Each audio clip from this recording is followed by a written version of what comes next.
Let me The battle lines are drawn, and once again, somebody's saying, wait, be patient. If they knew how long it would be before all people could truly hear freedom ring, I wonder which end of that moral arc would they choose. I wonder if more would have walked in his shoes. This is what revolution looks like. You gotta get in and then stay in this fight. You've got to find a way to get in the way. Speak out every day. Freedom riders or letter writers, do what you can, just shine your light brighter.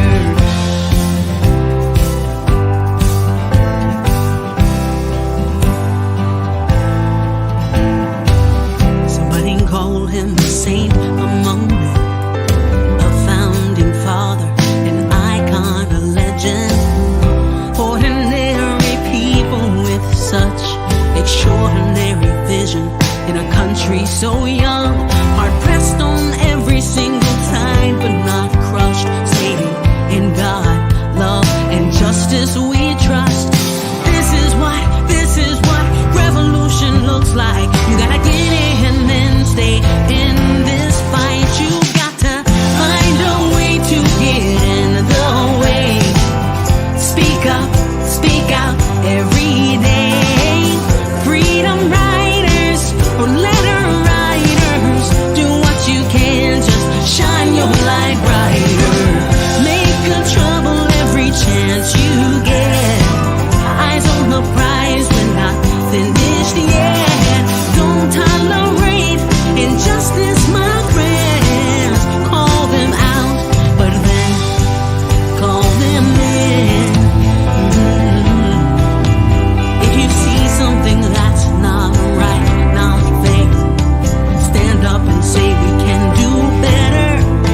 He said I may not be with you when we reach the other side, so let the power of love everlasting be your guide. 'Cause this is what revolution looks like. You gotta get in, then stay in this fight. This is what revolution looks like. Get in, then stay in this fight. You've got to find a way to get in the way. Speak out every day. Freedom riders or letter writers, do what you can, just shine your light brighter. Make good trouble every chance you get. Eyes on the prize, we're not finished yet. Don't tolerate injustice, my friends. Call them out, but then call them in, call them. Find a way to get in the way. Speak out every day. Make good trouble every chance you get. Make good trouble every chance you get. Make good trouble every chance you get.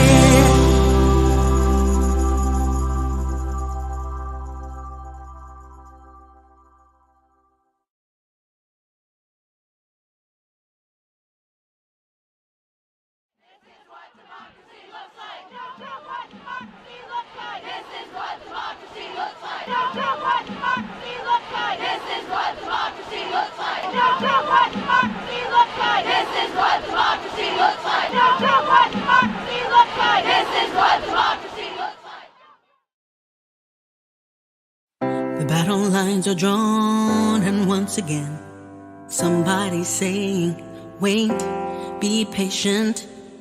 If they knew how long it would be before all people could truly hear freedom ring, I wonder which end of that moral arc would they choose. I wonder if more would have walked in his shoes. This is what revolution looks like. You gotta get in and then stay in this fight. You've got to find a way to get in the way. Speak out every day. Freedom riders or letter writers, do what you can, just shine your light brighter.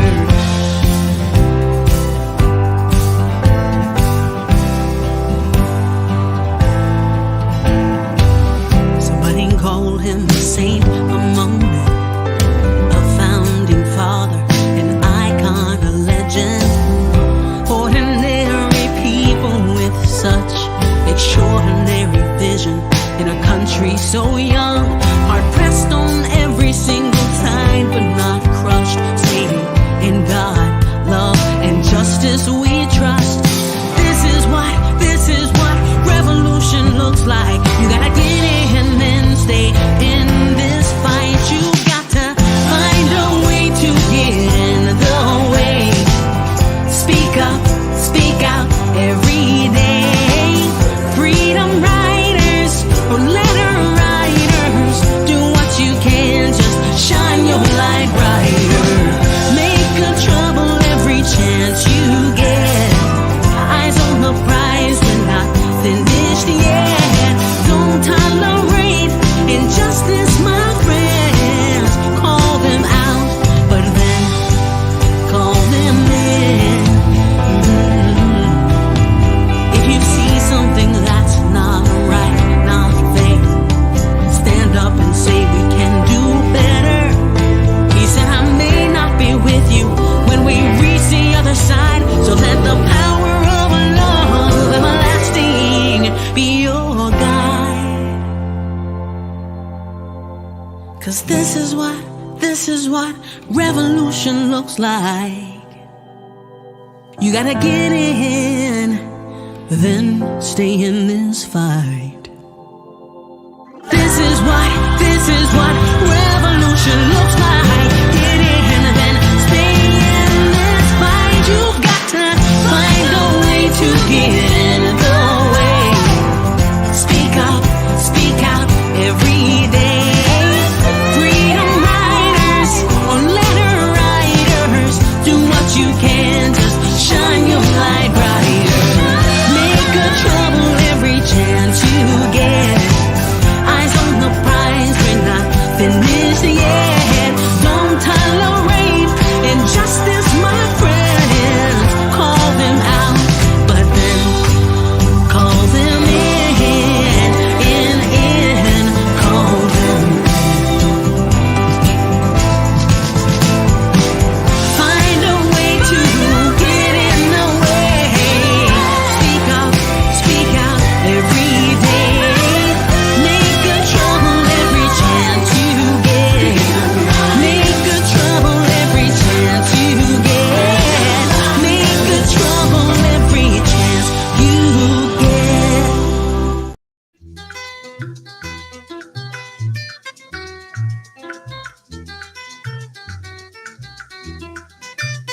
Cada vez que miro a mi mulatona, no sé qué pasa por mí, no me puedo contener. Cada vez que miro a mi mulatona, no sé qué pasa por mí, no me puedo contener. Y le digo así, mulata, tienes en las caderas una Day here in the city of Milwaukee, Wisconsin.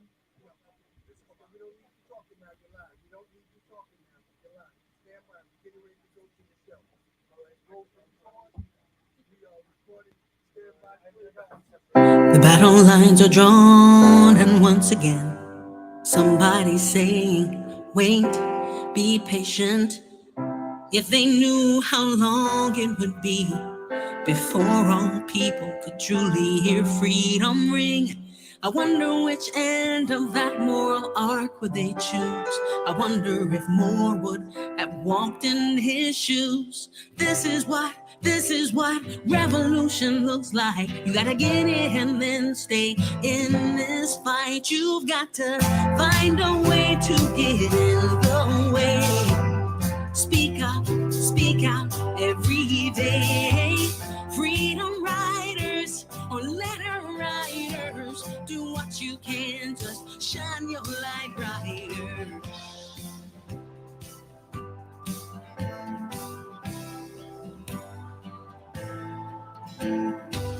Somebody called him a saint among men, a founding father, an icon, a legend.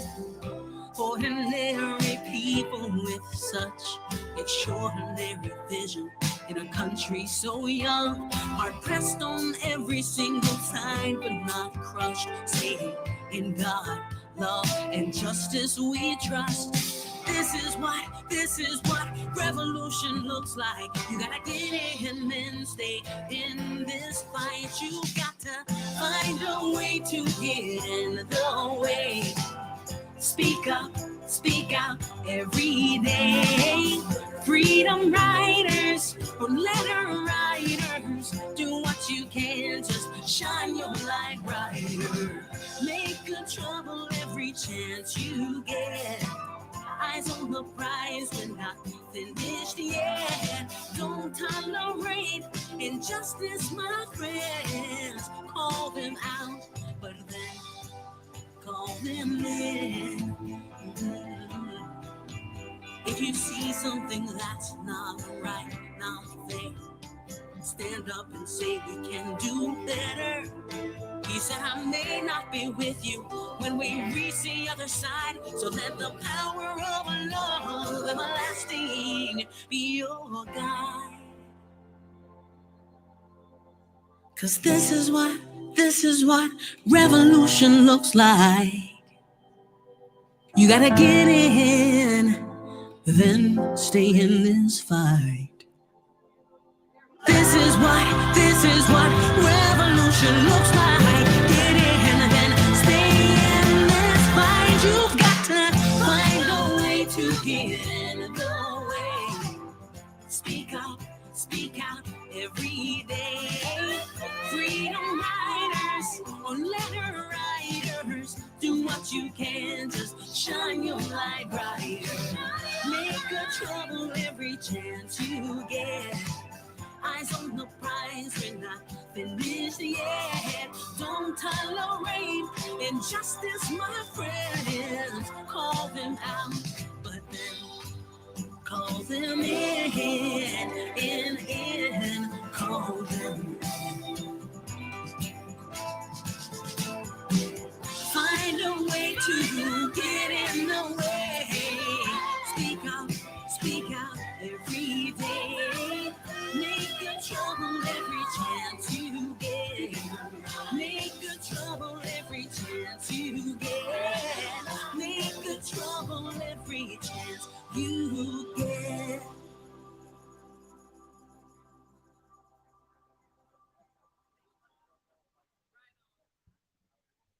Hello, everybody. Hello, city of Milwaukee, Wisconsin. Whoa, welcome to this celebration from the Transformative Justice Coalition of the 58th Voting Rights Act of 1965.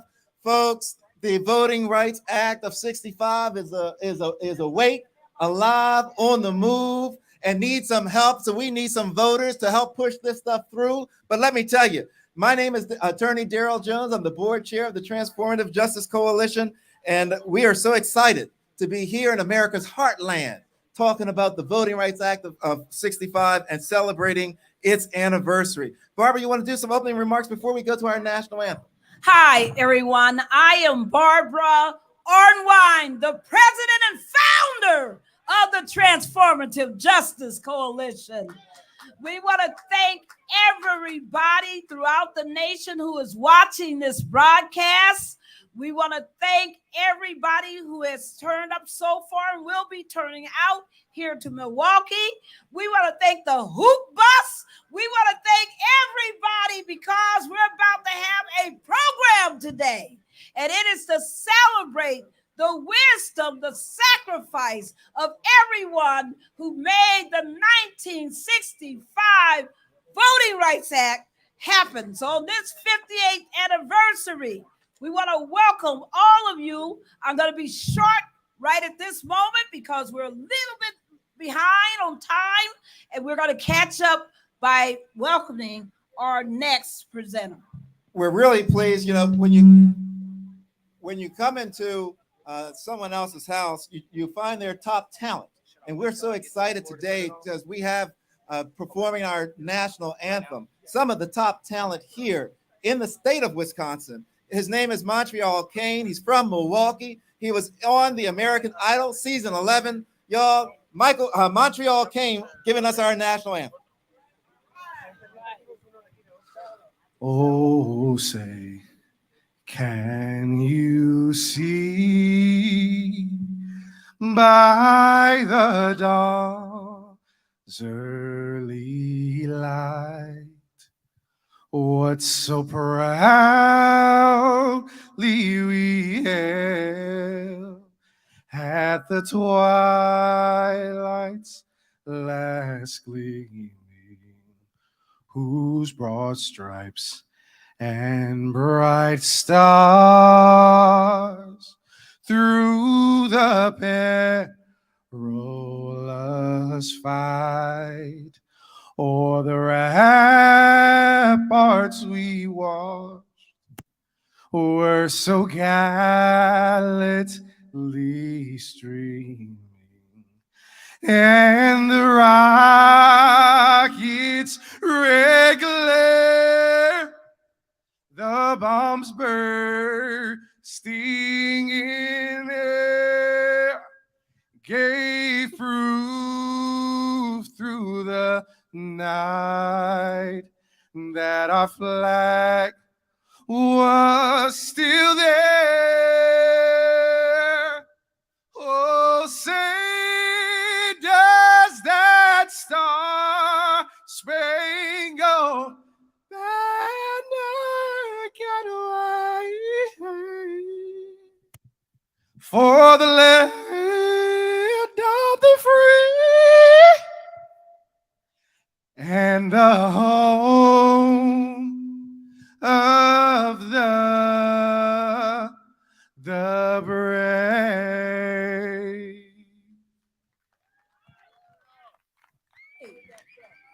And please remain standing for the singing of our Negro National Anthem.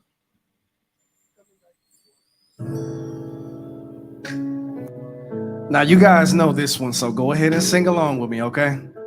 Here we go. We're just doing the first stanza. Lift every voice and sing till earth and heaven ring with the harmonies of liberty. Let our rejoicing rise high as the listening skies. Let us march on till victory is won. Y'all gonna join in with me right here? Come on, y'all. We're gonna sing a song. Sing a song full of the faith that the dark past has taught us. Sing a song full of the hope that the presence has brought us, facing the rising sun of our new day begun. Let us march on till victory is won. If your hand's free at home and in this part, we're gonna do a little soul clap, clap, clap. Let us march on till victory is won. Let us march on till victory is won. Till the victory is won. Till victory is won. Thank you. Montreal Kane. All right. Ladies and gentlemen, it's our pleasure to bring up for the opening prayer and remarks Janan Najib, who is the president of the Milwaukee Muslim Women's Coalition. Ms. Najib. Thank you, and good afternoon, everyone. The Voting Rights Act of 1965 was a response to white supremacist exceptionalism and the definition and defining of who is a citizen in the United States. Here we are 58 years later, still trying to protect the vision of a nation that believes in freedom and justice for all. As faith communities, we cannot sit in our houses of worship and talk about God's love and then walk out on the street and show our hypocrisy by promoting racist ideas, disenfranchisement of those who look different than we do, cheat people out of their rights with gerrymandering and voter suppression, and build a God that hates the same people we do.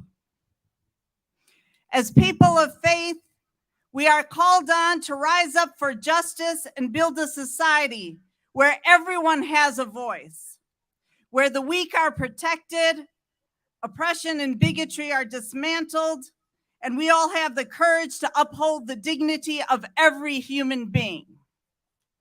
That means faith is not just in our hearts or in houses of worship. Faith is a call to action, a call to rise up for justice. The Holy Quran says, "O you who believe, stand out firmly for God as witnesses to fairness, and let not the hatred of others make you swerve to do wrong and depart from justice. Be just, that is closest to piety, and heed God, for God is well aware with all that you do." In another verse, "And among God's beautiful signs is the creation of the heavens and the earth, and the diversity of your languages and colors. Truly in that are divine signs for those who think." Please join me in a brief prayer. Compassionate God, bless this great gathering. Fill us with the desire to change ourselves and change the world for the better. Ignite our passion for justice and give us the courage to rise up against unjust situations and structures. We ask you to bless us with the strength and determination to rise up instead of just pray, to act instead of merely to wish. Merciful God, raise up wise, just, and honest leaders in this country who uphold your commandments of equity and justice and open their eyes to see and celebrate the beauty of humanity. We pray for healing in our fractured and polarized country. We pray for compassionate and humble hearts and the inspiration to do what is right. We pray for the power of good to overcome evil and the power of love to overcome hate. Loving God, unify our hearts here today and help us to build a better America. In your glorious name we pray. Amen. Amen. Thank you. That was beautiful. Thank you. Thank you. Thank you so much for that beautiful, lovely prayer, Yes, justice. It's time for justice. It is my honor to welcome, to bring another opening prayer and remarks, the amazing Dana World Patterson. Thank you. Thank you. Good afternoon. I stand before you as someone stood before me with a humbled heart, knowing the road to now will be filled with blood, sweat, and tears. The road to now extended far beyond the years of our ancestors, and as the days, months, and years passed, the clarion call resounded. For those who have an ear to hear, let them hear. Let them move to lift their eyes, hearts, and hands for humanity and freedom. Let them hear what is next for our communities to galvanize and to build. Let them say yes to lift as they climb.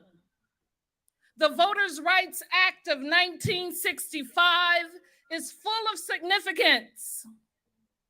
The Voters' Rights Act of 1965 is a moment in time to remain sober, vigilant, and forward-thinking, forward-leaning.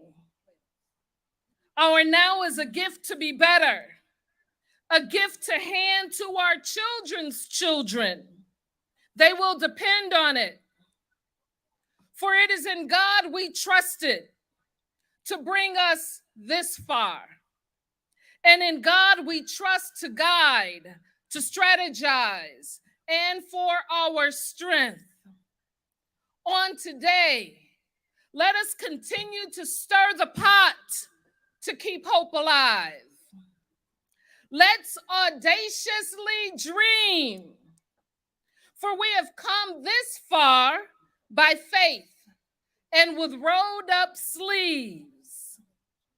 The right to vote is to agree that everyone matters. Our civil liberties matter. Equity and inclusion matters. The rich, the poor, the homeless matter. The human trafficked matter. The individuals with mental health concerns matter. The person with food scarcity matters. The incarcerated, the veterans, and our youth matter. The orphaned and the widows matter. The Voters' Rights Act of 1965 matters. We all must vote. We all matter. Let's stay the course. Let's continue to find multi-layers of connection. Let's lock arms and acknowledge with action the Voters' Rights Act of 1965 is not in vain. Let's look up, let's look within, for we remain the answer. We remain the answers we are looking for. God bless you, and God bless America.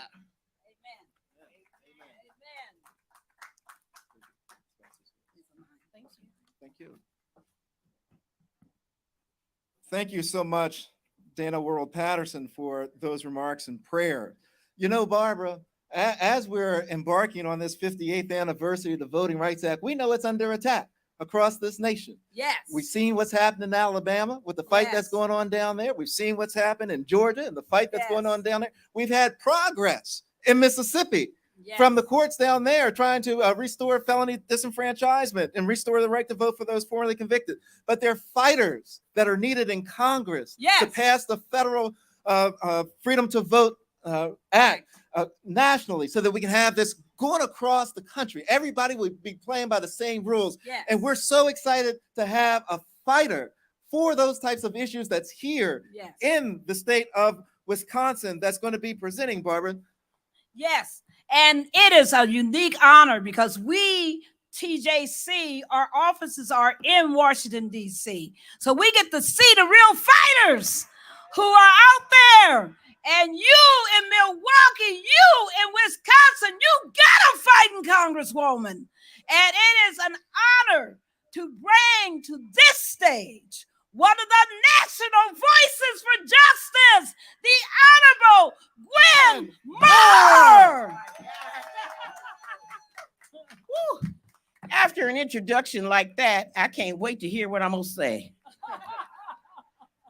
Let me just thank you all for gathering on this important day. And I want to hearken back to the powerful opening prayers and statements that we had from Janan Najib and from Dana World Patterson, to think about the spiritual and historical elements of this day.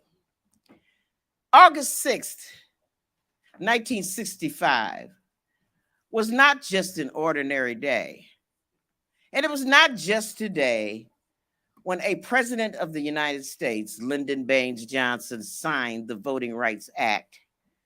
It was a day when Lyndon Baines Johnson, a white Southern president who had been an operative in Texas, knew how to make deals behind closed doors, said that when I sign this act, it's going to set back race relations for decades. He knew that what he was doing was going to create a firestorm. And when he signed the Voting Rights Act, it gave, even though the 13th and 14th Amendments had been signed way back, there really were no really rights for Black people to vote. I mean, I remember when my granddaughter turned 18, I took her to vote for the very first time, but I presented her with a jar of jelly beans and asked her how many jelly beans were in the jar. She had a confused look on her face. And I said, baby, this is what you used to have to do to be able to vote. But we're going to walk in there right now, and you're going to cast your vote. And even though we had the 13th and 14th Amendment, there were all kinds of stuff, everything from demanding that you tell them how many bubbles are on the bar of soap, how many jelly beans in a jar, recite the Constitution before you could vote. And if none of that worked, they just lynch you and hang you. And we have many martyrs, including John Robert Lewis, the boy from Troy. Good trouble, baby. And I had a lot of opportunities to get into good trouble. But he was one of the people that got into good trouble, got his head bashed in and beat down, left for dead on the Edmund Pettus Bridge, and fought for justice every single day. And it's not just that John Robert Lewis is one of our ancestors. He is a living embodiment among us that the struggle continues. We remember in Shelby versus Holder in 2013, when the Voting Rights Act was gutted by the Supreme Court, where they said that pre-clearance, that is the requirement that before these local areas who had set up all kind of barriers and traps to keep Black people from voting, places like Alabama, for example, that they couldn't change precincts, they couldn't close polling places, they couldn't just purge the rolls if you miss one single election. They couldn't do all that without pre-clearance.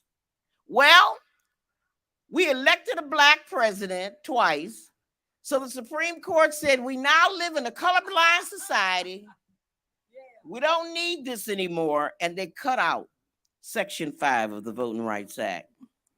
And since then, we have seen states, even places like Wisconsin, that wasn't affected. I wasn't supposed to do all this? Oh, no. That wasn't affected by pre-clearance. We've been impacted. Since then, they have required voter ID, which we used to didn't have to do here, because we all know that Black people have a much harder time with voter ID than other folk. They move more often because of other socioeconomic conditions.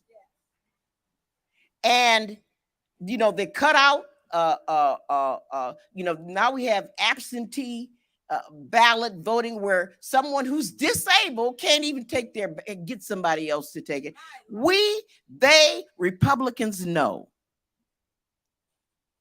that ever since that Voting Rights Act was signed on August 6, 1965, people who had been Democrats in the South switched to Republican to keep, and now they don't want us to vote. So I tell you, the one power that we have, we won a national election here. Not just for a party, but for somebody who would stand up for our voting rights by only 20,000 votes. Recently, we were able to make a decision in the Supreme Court by electing Janet Protasewicz. Our power is showing up, y'all. Getting in some good trouble. Oh, vote. If you can't think of why to vote, you've come up with all the reasons. Vote because they don't want you to vote. Vote to be ornery. Vote to be a rebel. Vote to be a foot soldier. Because this is a war. This is a war for the rights, for what this country stands for. I love America. I'm glad we started out with our national anthem and with our Black national anthem. This is our country, and we have a right to preserve the rights that it stands for. Thank you so much. Happy August 6th, y'all.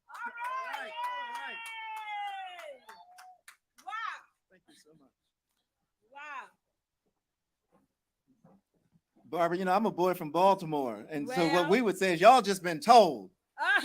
Congresswoman came and told you what you need to do. You know, we're so pleased. We're getting ready. We are in Milwaukee, Wisconsin, and we've got a tag Milwaukee, Wisconsin with TJC. We're going to put it on the podium right now so that everybody knows that the Transformative Justice Coalition is here in the state of Wisconsin. We've been here. We've been operating from here, and we're so excited to continue to work with everyone here, Barbara. Our next presenter, Barbara. And that's why, you know, nobody does anything by themselves. That's right. It takes a village. It takes partners. It takes really amazing people to give the leadership.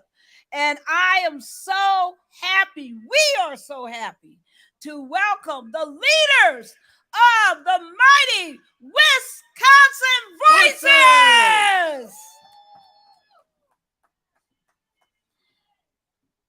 Tamika Yukovich and Tim Snyder.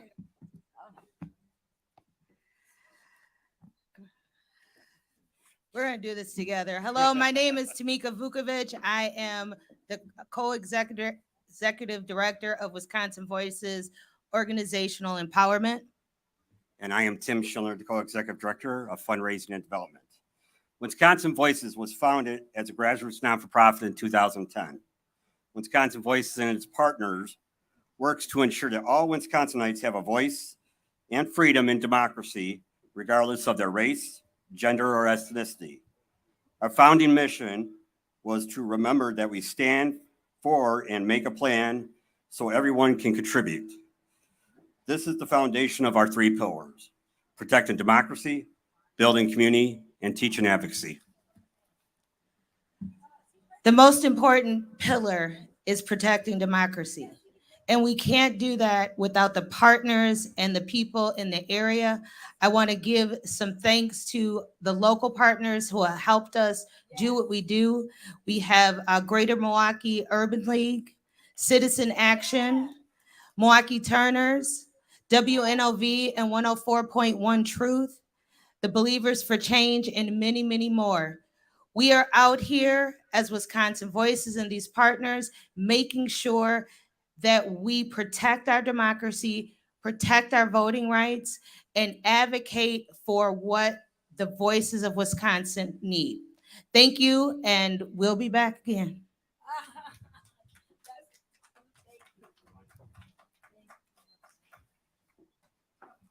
Thank you so much, Tamika and Tim Schindler. You know, Wisconsin Voices have just been an outstanding partner with us here at the Transformative Justice Coalition.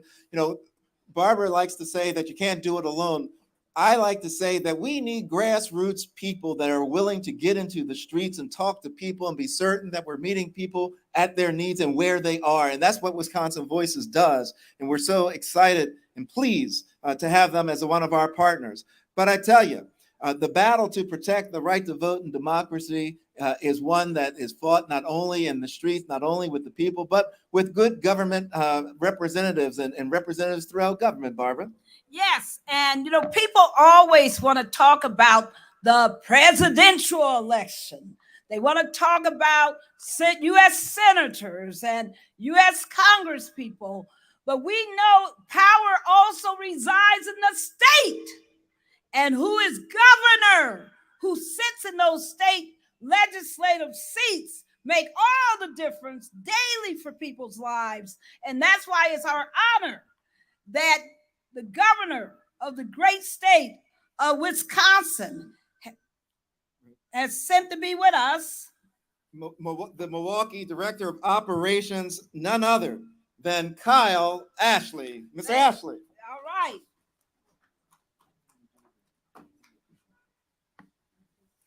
Good afternoon. Great day to be in Wisconsin. Great day to be in Milwaukee. Great day to be in Sherman Park. I'm here on behalf of the governor, who is unfortunately unable to make it today, but wanted to make sure that he acknowledged this great day, August 6th. And we have a proclamation here for Barbara. And so I just want to make sure that we Oh my goodness. give this to you all, but I want to read a little bit really quickly, not too much. But whereas today, the state of Wisconsin affirms its commitment to eliminating barriers to voting, especially for those historically disenfranchised, and to supporting efforts to making voting as easy and as accessible as possible to every eligible voter. Now, therefore, Governor Tony Evers proclaims this day the 58th anniversary of the Voting Rights Act of 1965. Thank you. Thank you. Yay! Thank you. Thank you so much, Daryl. Look at this incredibly beautiful proclamation. Very nice. But the governor had more. He sent a proclamation, but he also sent A video of his statements. So at this point, we have the statement here in the state of Wisconsin regarding this battle that we're in for the Voting Rights Act of 1965. All right. Thank you so much. Governor Tony Evers here. I'm glad to join you today to celebrate the 58th anniversary of the Voting Rights Act of 1865. This landmark piece of legislation signed by President Lyndon B. Johnson guaranteed the right to vote to every American, regardless of race, and prohibited racial discrimination in voting. The Voting Rights Act was a significant step in the right direction for our country, but while we celebrate how far we've come, we also have to take this moment to recognize the work still ahead of us. Over the last few years, we've seen a concerning rise in attacks on the right to vote, from limits on absentee ballot drop boxes to attempts to spread disinformation and sow division for partisan gain. Folks, the right to vote is fundamental to our democracy, and ensuring every eligible voter has the right to cast their ballot shouldn't be a partisan or political issue. That's why I believe we should be making it easier, not harder, for every eligible voter to cast their ballot without interference from politicians. Yes, And over the last 4 years, we've worked to do just that, because democracy isn't something that just happens for us. Yes. We choose to make it Yes. every day. And it's our willingness to show up, engage in the democratic process, and work together to build a future we want to see for our country that will move us forward to a stronger, more inclusive democracy. So with that, enjoy the celebration and take care, folks. Yes. Thank you, Governor. Thank you, Governor. It's so awesome to be recognized by the governor of the state where we come to celebrate the Voting Rights Act of 65 and all that it means, particularly here in the state of Wisconsin, and particularly for the city of Milwaukee, Yes. Barbara, one of the things that people tend to miss, I think sometimes, Barbara, that the Voting Rights of 65 didn't just happen. That's right. There wasn't just a conscience that said, oh my goodness, I think that we should have a Voting Rights Act. No. And it was a labor movement that was also involved in supporting this. The labor movement was huge. And, so we're really pleased to have somebody that is a senator, one of the U.S. senators here in the state of Wisconsin, that is a big labor rights person, an advocate. And that's in the person of Senator Tammy Baldwin. Oh, Senator Tammy Baldwin here. I'm happy to join all of you, albeit virtually, to celebrate the 58th anniversary of the Voting Rights Act of 1965. When this monumental piece of legislation was signed into law 58 years ago, it turned a new page in our nation's history, expanding the right to vote to every single American, regardless of race. This was a concrete step in creating a more perfect union, helping dismantle the roadblocks that stood between Americans of color and voting, and fostering a more inclusive and representative democracy. But today, 58 years later, that fight for a more perfect union continues. Voting rights and access to the ballot box have come under attack in communities across Wisconsin and America. And these extreme attacks are disproportionately impacting communities of color. These attacks are un-American, and we should be making it easier for Americans to vote, not harder. Like all of you, I stand on the side of a democratic system that is free from voter suppression and protects every American's constitutional right to vote. That's why I was proud to support the Freedom to Vote Act and the John Lewis Voting Rights Advancement Act to protect voting rights, restore our faith in elections, and put the power back in the hands of the people at the ballot box. Unfortunately, Republicans in Congress continue to side with voter suppression efforts and are abusing the use of the filibuster, making it harder for us to pass our legislation that strengthens democracy. We have come too far to let the supporters of voter suppression win and take us backwards. As the late Congressman John Lewis once said, democracy is not a state, it's an act, and each generation must do its part. So as we celebrate the indispensable role that the Voting Rights Act has played in moving our nation forward, it's up to all of us to carry on Congressman Lewis's spirit and continue his important work and act to protect the right to vote. As long as I'm your senator, I will keep fighting to pass legislation that expands voting rights and ensures our democracy works for all Americans. Thank you.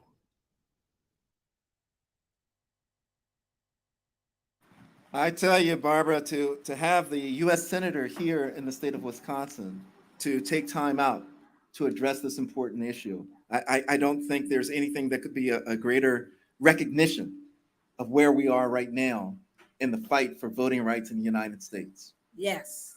And one of the things that we know is that as the fight for voting rights was going on through the 60s, that the Black church played a central role in organizing and being able to come together. And it was the whole prayer piece to it, the whole faith element to it that people were clinging on to and bringing in to push forward. So we're so pleased at this point to bring forward our next presenter, who will be bringing us a tribute and music, because we know this was a praying time.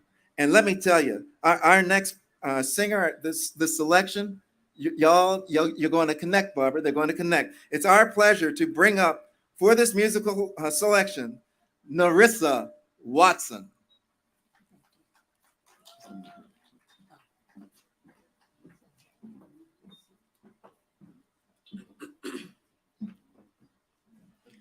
Our Father, who art in heaven, hallowed be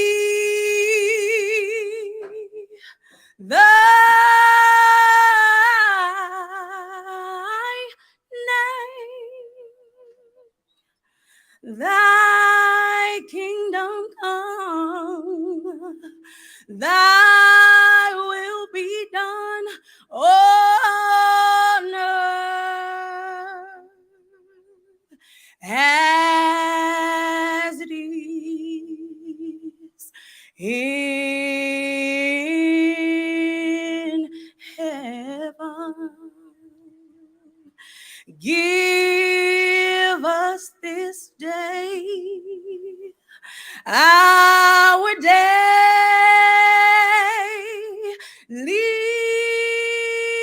bread, and forgive us our trespasses as we forgive those who trespass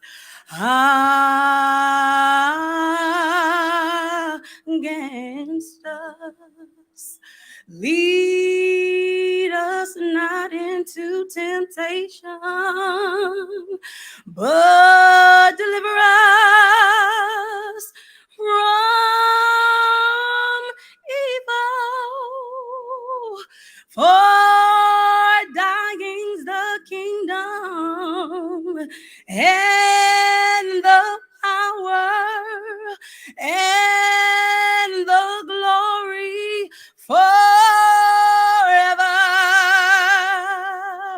and ever.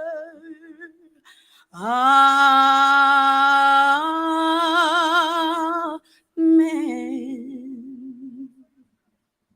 All right, thank you.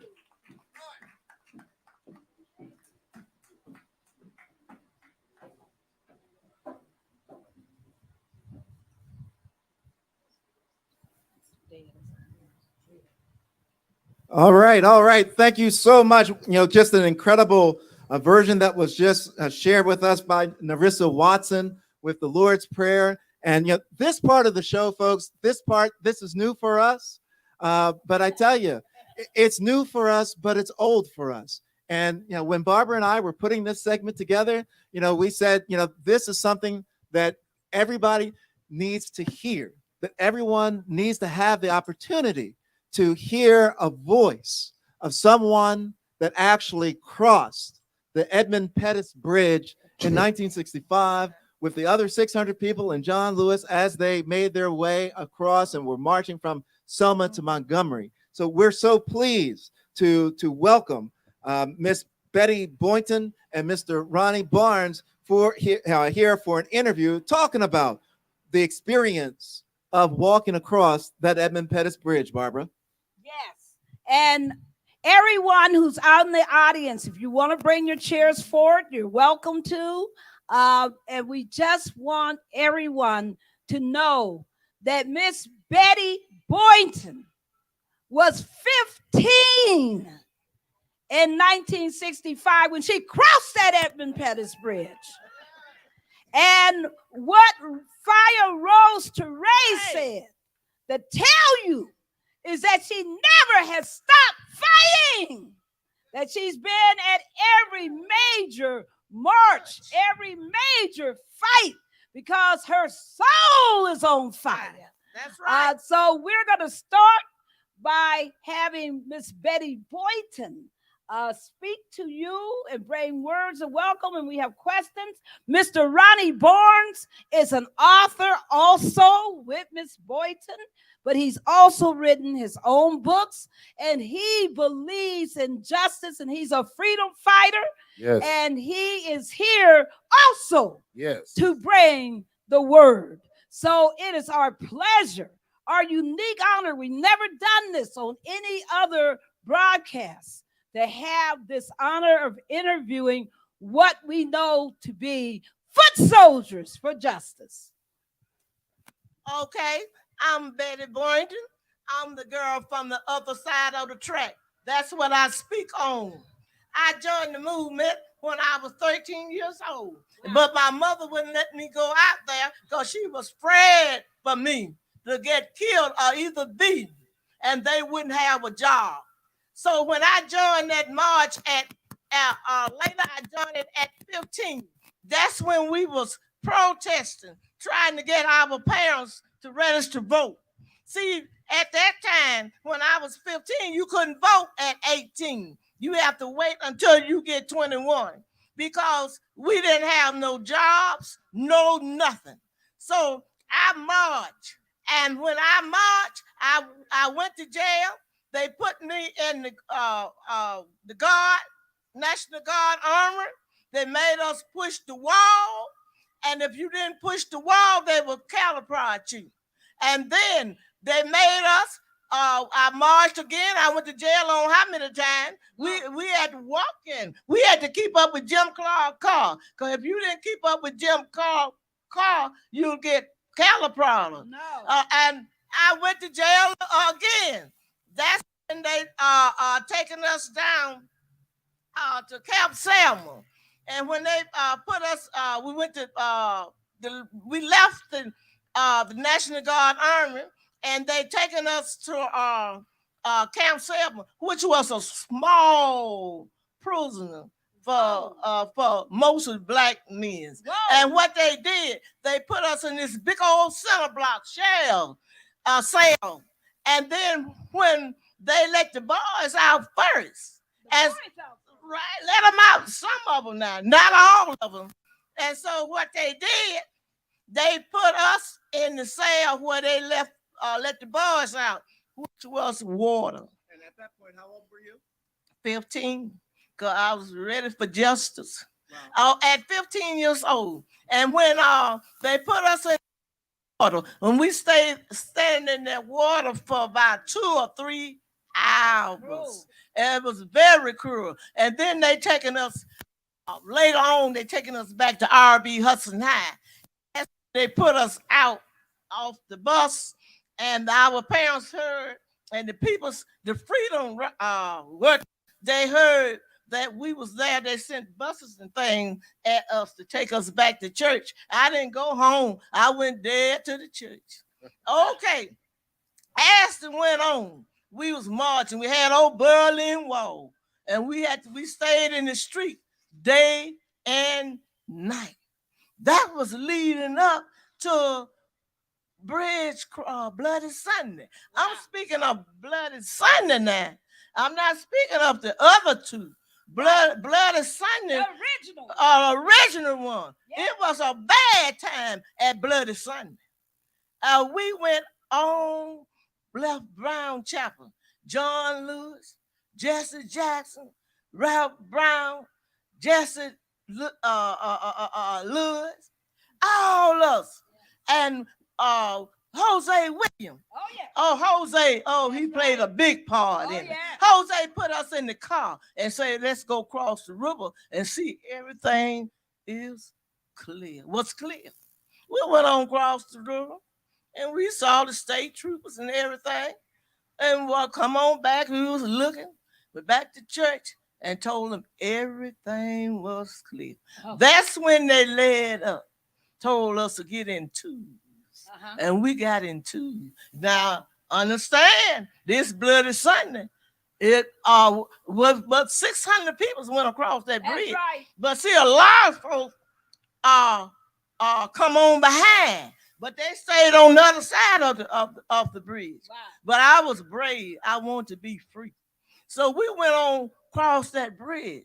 And when we got middle ways that bridge, oh my God, I didn't know what that was. Right, I saw, I thought it was smoke. Something was on fire. Wow.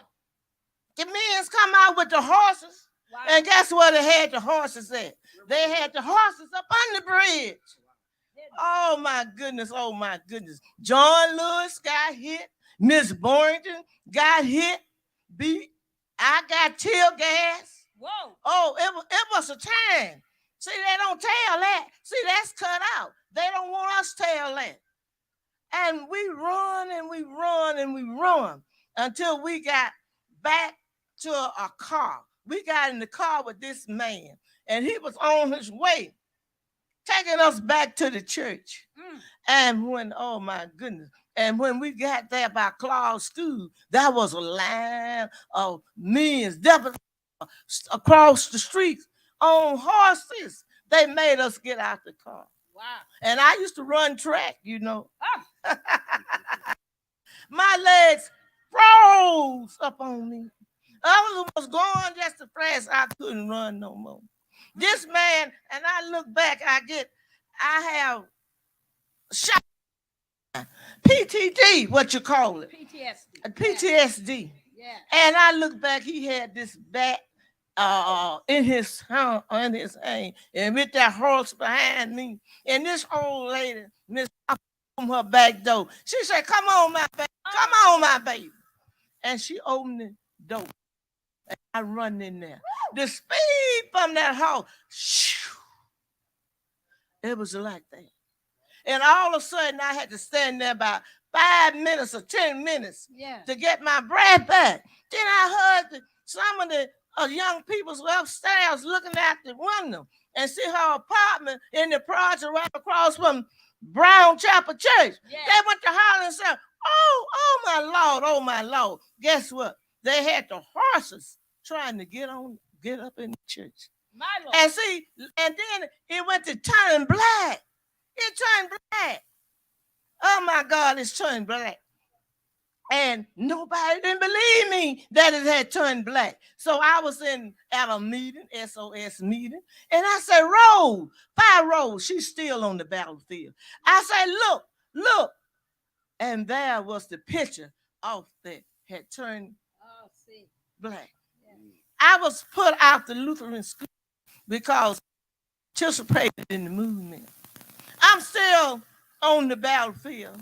I'm still fighting for justice. Yeah. I was in Tennessee with Jester Jones and them, me and 5 rows. We still there. It just didn't stop at the bridge. No, my God, it didn't stop at the bridge. So what Miss Boynton asked me to do, before she died, and my husband, which is Attorney Bruce Boynton, he was the in. Nobody says anything about that. At the trail bus, Freedom Rider, I passed my church. To Tasha Brown. I said, "Speak up, stand up for your rights." I passed my torch. Thank you. I'm 74 years old. First of all, will everybody stand up and give Miss Boynton a hand for that incredible courage and that incredible recitation. She brought us right there to 1965. And Miss Boynton, one of the questions that many people don't know to ask, and if you could share with our audience, many people believe that when you were crossing that Edmund Pettus Bridge, that after you crossed the bridge, that was the end of it. No, I'm speaking on Bloody Sunday. It was 2 more times they attempt to go to Montgomery to the government, which was Wallace. He said, if we come to Montgomery, it'll be over his dead body. And the next time, Dr. King and his brother was there. They turned them around. Then the next time, that's when we went all over to Montgomery. All right. Thank you. Thank you so much. And I know that Brother Brian, you have a book that you all have been working on. Can you tell us about the book that you have? Yes. My second book just came out 2 weeks ago, and it brings us to Bloody Sunday because it talks about Amelia, 1965. Old battles become new again. And the first book is the matriarch of the voting rights movement. 1965 is where Amelia Boynton Robertson is the matriarch because she's the one that made the call for Dr. Martin Luther King and to come to Selma when she initially met him in 1955. And in 1964, she said, "You ought to come to Selma and help us out." And he finally made the decision to come in January of 1965. And they said Bernard Lafayette was the first somebody to come. Yes. And that's when they beat him up real bad. Right, because they were afraid. Yes. Right. Yes. His wife, too. Right, because they had given up on Selma, saying that it was no hope for Selma.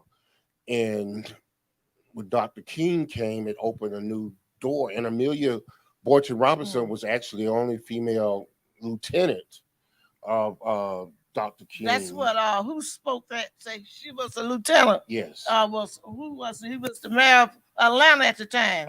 Ambassador Andrew Young. Andrew Young. Yes. She was the only woman lieutenant at the time. And I forgot to say this. They didn't only see a lot of people just go across that bridge. They didn't stay on that bridge. They come all in the neighborhood and knocking folks' doors in. And we was in the old house then. It was so many people, my mama said, got in her house. My grandmama asked them to leave after everything was old. The house went to cracking. No. Oh, see, when they come to Selma, they don't get the truth. They get like everything's all right. It's not right. It's not right now. See, I don't pass my torch to a younger generation. And you surprised what the young black city councilors, how they vote on racial issues with the white folks. You'll be surprised. And when I went out there, risking my life, and I'm still risking it, but I'm still on the field. On the field. And we're so appreciative for that. We're so appreciative of everybody. Please give it up for Miss Betty Boynton. Yay. And Mr. Barnes, if people want a copy of your book, how do they get a copy of the book? They can go to RonnieTheWriter.com to my personal website, or they can go to Amazon. It's on Amazon where you can purchase it as well. And I understand, don't you have some books here? Yes, I do. I have books here that you can purchase as well to the right at under the tent. Okay. Thank you. Thank you. Everybody again, give it up for Betty Boynton. Give it up for Ronnie Barnes. Give it up for the Freedom Foot Soldier Fighters. And also my good friend, Hank Sanders. Yes. And Rose. Yes. Because those two people leave Selma. I don't know what don't happen to Selma. That's right. Fire Rose Torre. That's right. That's right. Well, at this time, we've been talking about 1965, but many of you a few years ago heard about a young black man who was running out jogging, and he made the mistake, I guess, but he didn't, of going into a predominantly white neighborhood only across the street from where he lived, and was jogging, and they shot and killed him. His name was Ahmaud Arbery. We have next the family of Ahmaud Arbery, his father, Marcus Arbery, and his aunts and uncles right now here on the next showing. All right. You hear me? Yes. We can hear you. Yeah. Go ahead, Marcus. Okay, I'm waiting on some answers. Can you hear us, Marcus? Marcus? Yes. Fantastic. Marcus, welcome to Milwaukee, Wisconsin. And, we just finished talking about people that are freedom fighters, that were freedom fighters in Selma, Alabama. We had one of the original bridge crossers, and Betty Boynton was talking about the challenges that she faced as being a freedom fighter on the front line. You're a freedom fighter that's in the state of Georgia. Must be lost me. Can you hear me, Marcus? I think they lost me, Marie. And as we're adjusting this to be certain that we have Marcus Alberry that's on here. You know, Barbara, it's just incredible what the. Can you hear us, Marcus? It's just incredible, Barbara, what the Arbery family was going through. Okay, there he is again. And the fight that they had going on, and the way they can continue to fight for justice for Ahmaud. So, Marcus, can you say some words for us and some words to our national audience? Okay. Okay. All right. And we're just going to be talking about Ahmaud, and it's still a hard time to our family and stuff, you know, losing Ahmaud. You know, it's been 4 years he's been gone, and we just still in recovery from his death. And, you know, the main worst thing about it, how he lost his life, you know, through racism. And, you know, and that stuff still going on every day. Every day you turn the TV on, you see with some white racial person that killed somebody black. It's just still going on. Like it just ain't gonna never stop. So, you know, we got a lot of work to do, and we got to keep working hard because this racial stuff got to stop. And if we stop, they're gonna keep going. So we got to keep going. Thank you, Marcus. Thank you so much. I want everyone to know that we have been around the country encouraging people to register to vote. And the beauty of the Ahmaud Arbery family is it wasn't just about their son. They have been on the road with us, urging people to register, to vote, to use their voting power to bring about change. Thank you so much, Marcus Arbery. And now we thank you, everybody, because it's hard when you lose a child. No one, as Marcus loves to say, should lose their child. We have another speaker coming up. Absolutely, Barbara. And I tell you, you know, when we talk about Marcus Arbery and we talk about Ahmaud Arbery, just to be clear, because we want to be certain that everyone understands what's been going on. When Ahmaud was killed, the Arbery family and the Transformative Justice Coalition got together. We had an opportunity to meet and talk with them.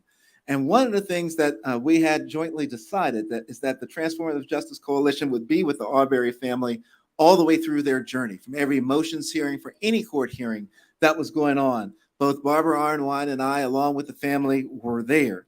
Now, they've gotten to the point where they've had the conviction for the shooter, Trevor McMichael. They've gotten to the point where we've had the trial and the shooter for the father, Gregory McMichael. We've gotten to the point where we even had a conviction for the crazy neighbor that was with them and has now been William Roddy Bryant, who has now been convicted and is in prison. There's one piece to the puzzle left. We've made it to third base. I'm a baseball guy. It's time to bring it home. And bringing it home, 110% justice for Ahmaud Arbery will be when that corrupt prosecutor, Jackie Johnson, who was holding up the investigation for so long and didn't want to prosecute these people, lied to the family. Well, now she's been charged, and her trial date, we hope, will be coming up soon, and we plan on being there for that trial date. You know, we will be there. We'll hope that you'll be there with us throughout this and throughout their fight. Now, it's our pleasure to come up to this next speaker. That's going to be by way of video with the Vote Riders, Anita Johnson.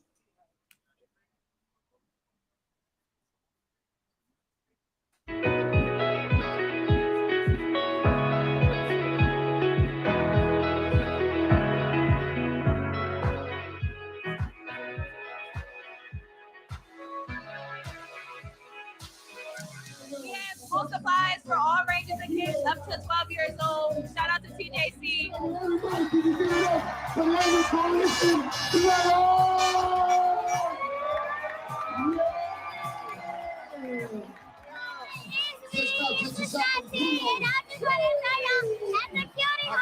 It is so fun! Saving our school.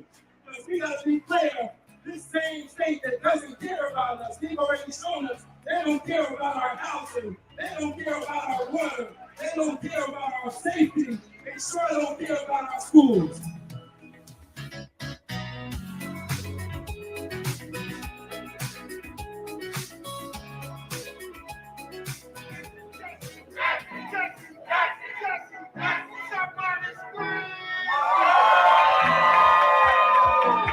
Enjoy these civil rights that our ancestors fought for.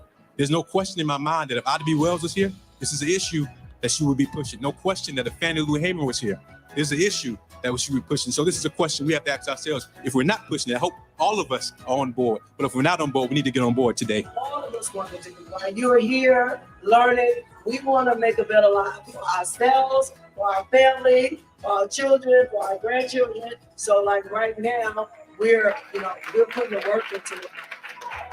Making good trouble with John Lewis, yes, sir. Martin Luther King, yes, sir. Rosa Parks, yes, and other icons, yes, sir. We would not be at this hotel. Yeah. We would be in the back somewhere. Yeah. Back in the front. I've always thought of Jesse Louis Jackson as a president. And so I wanted to present to him a very special symbol of America. It can only be received from the United States Congress. You will not find it at Target or Home Depot. Representing the 2023 HBCU All-Star Game. First ever HBCU All-Star Game, 40-plus year NCAA March Madness tournament has never happened in HBCU campus. Wow. This is history to make history. And we're glad to partner with you and have a great organization to really be a part of this movement and celebration of Black excellence at the highest level. I am somebody. Protect me. Protect me. God protect me. In my mind. And receive it. My heart. Believe it. And believe it. God, you. Stop the violence. Stop the violence. Listen, children. Stop the violence. Stop the violence. Children. Keep hope. Keep hope alive. Keep hope alive. Keep hope alive. You guys so much. Thank you.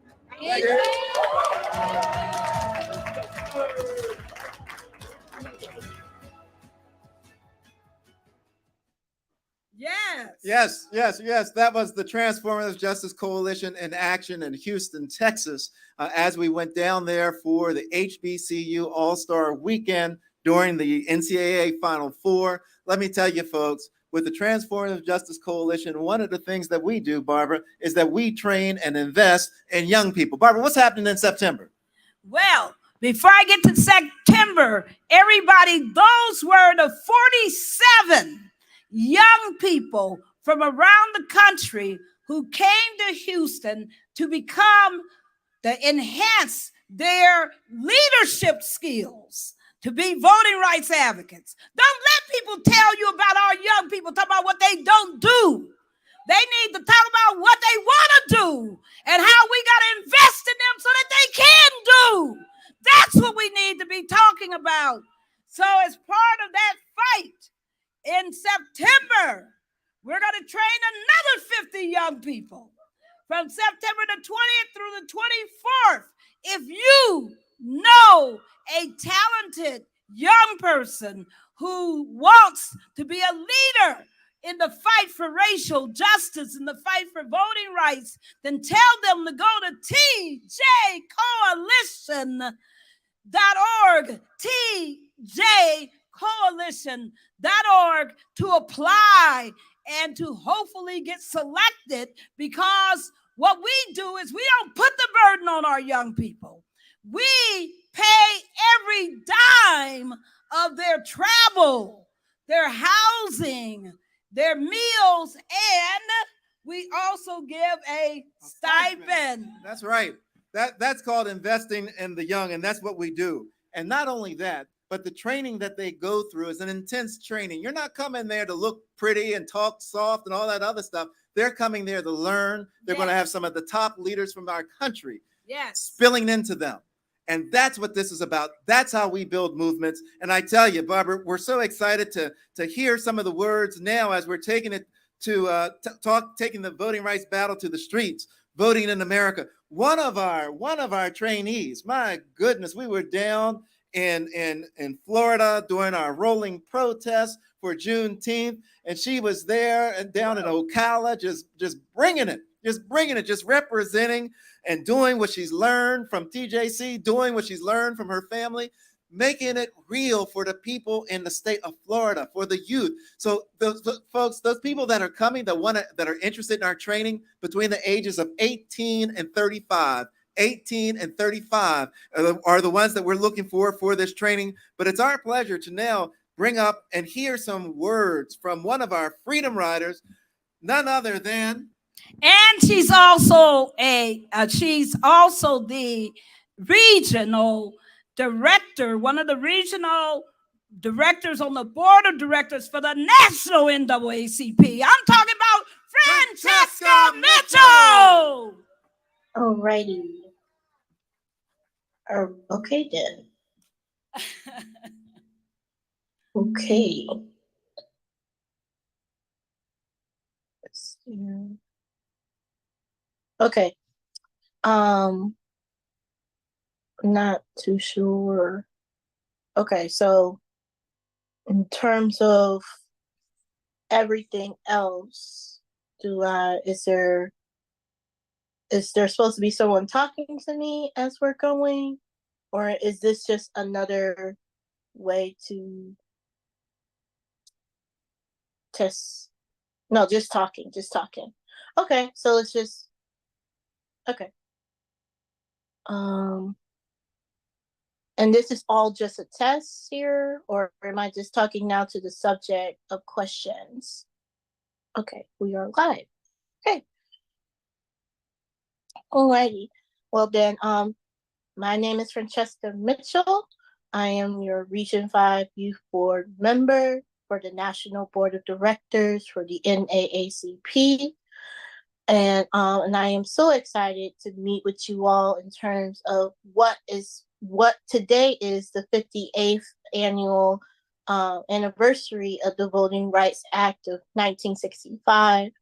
In terms of what's so important, what's important about this day is that not only was African Americans were able to be free from literacy tests and other methods of voter restrictions in America and the United States, but it also increased the number of young voters to come out and to engage in the civic engagement, especially voters of color. And so I'm just so excited to be here. I am proud to be one of the registered voters in this United States, a Black woman in this fight to battle with the voting restrictions of certain states that are trying to turn this back, trying to roll back these laws that are fundamentally our right as Americans.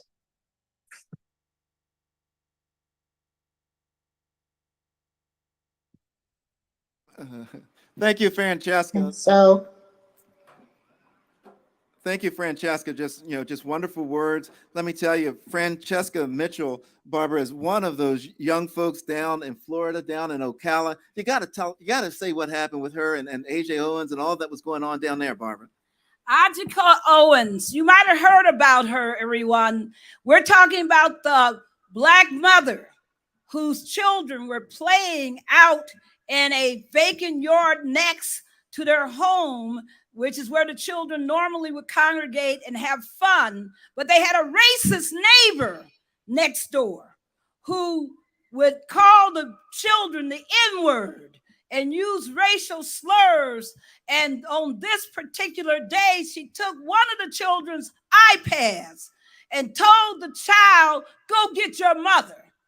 And when the mother came to the door and was knocking on the door and saying, "What? Come out, give my child an iPad, come out," The woman shot through the door and killed her.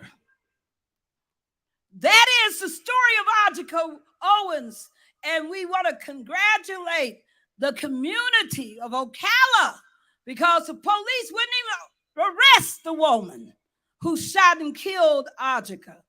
And it was only because the community protested that there was an arrest. And Francesca Mitchell, who you just saw, was one of those main advocates. So we're not just talking, we're talking about amazing young people who are willing to do the fight and willing to make sure that justice isn't just a promise, that it becomes a reality. So it is now my pleasure to bring up one of the most amazing leaders in this country. She is a fighter, if you ever seen one. She has taken over the reins of her organization and turned it into even more stronger powerhouse than it's always been. It's always been an amazing organization, but she's taken it up another notch. And she is none other than the CEO of the League of Women Voters United States, Virginia K. Solomon.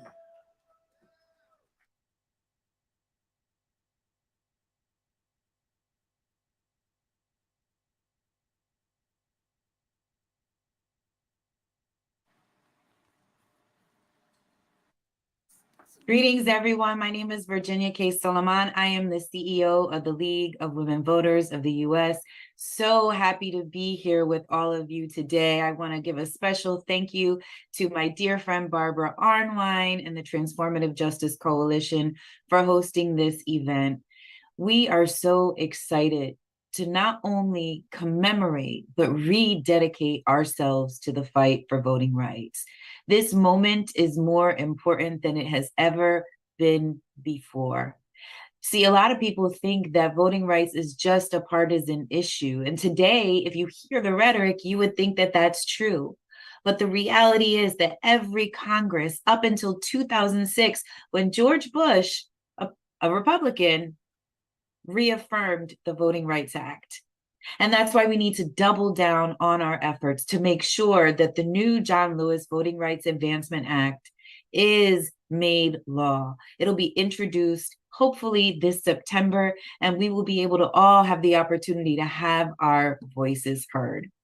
And the reality is that, you know, a lot of people think about this being, again, a partisan issue, but it's not. It's not. It's about us. It's about the voters. It's about what we want and what we need to have agency over our lives, to be able to have self-determination, to make decisions for ourselves and our families and our communities. And a lot of people think that voting in the Voting Rights Act is just about the act of voting, but it's not. It's about so many other things. It's about the fight for racial justice. We know that if we don't vote, if we don't have people in elected leadership who will fight for us, we will never have laws that allow people to be fully free in this country, to be fully liberated in this country, to have a society that is focused on racial equity. We will never have women's equality. The Equal Rights Amendment is still pending in Congress. But why don't we have it? Because we don't have a strong Voting Rights Act, and far too many people today are disenfranchised from the vote. Why are we struggling about teaching truth in history? In states like Florida, you see it all over the country where books are being banned, and they're changing the curriculum to whitewash history to benefit some people, so some people don't have to take responsibility for the past. But we can change that with the vote, with the Voting Rights Act, by making sure that we are voting the right people into place, to make sure that we have fair wages, that we can actually afford to live in this country, that we have rights for the LGBTQ plus community. We know that there are attacks on transgender folks. Again, it goes back to the vote. We do this all because we love our country. We love one another. We do this because we know what is possible. We know that people like John Lewis and Dr. King, they fought so that not just some people, but all people could have these rights. And that is why we are here today, to reaffirm our commitment to this work, to make sure that even though it feels like this country doesn't love us sometimes, that we fight because we love our country, because we love one another, and we see the possibility and promise of America. But we can only do it together. We can only do it with each of you. And so I ask you today to reaffirm your commitment to voting, to the Voting Rights Act, to signing on to organizations like Transformative Justice Coalition, the Rainbow Push Coalition, the NAACP, now the Black Voters Matter, and the League of Women Voters. We invite you to join us in this fight because the fight is far from finished. But I know together with all of you, we will win. Thank you all. Have a wonderful, wonderful rest of the event.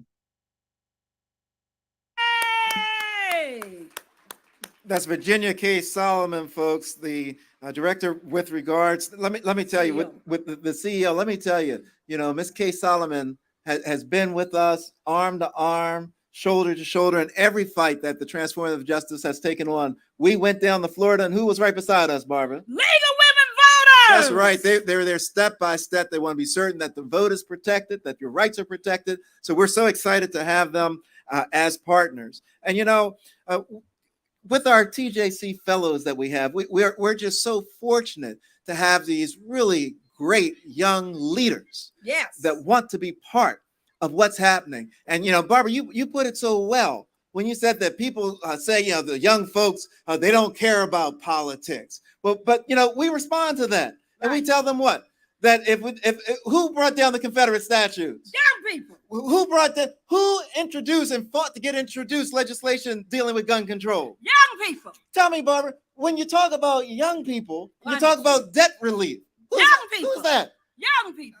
Yeah, so we know that the power of that youth vote, the power of that young voice is powerful. And, and we're so happy to be able to work with them, to spill into them our experiences, so that they can grow and have their own experiences and get out and do their own issues. And, the fear, folks, and we just want to lay it out so it's clear.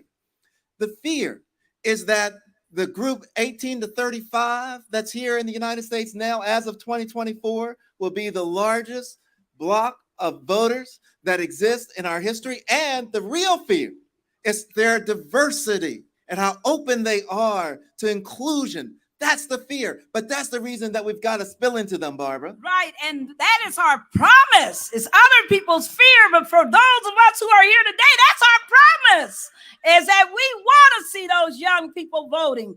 And we have an incredible TJC fellow. She has been leading the Unbanned Book Coalition that came out of our Houston training. She is an Alabaman to her heart, and she has some words of wisdom to bring to you because she turned it out 2 weeks ago at the Rainbow Push Convention in Chicago. I'm talking about none other than Jada Jeffrey. Good afternoon, everybody. My name is Jada Jeffrey, and I'm a TJC alumni and fellow. My first encounter with Transformative Justice Coalition was this past March in Houston, where I got to learn about the severe disenfranchisement and the attempt to disenfranchise millennial and Gen Z voters. So that's what I'd like to talk to you guys about today. Just because you are under the age of, I want to say 35, or you're at the age where you don't necessarily worry about your taxes as much as somebody who's in their 40s or 50s will be worried about paying their taxes or worried about taxes in general, that does not mean you are not affected by what's going on in our government. And they are using that that lack of knowledge to their advantage at this moment.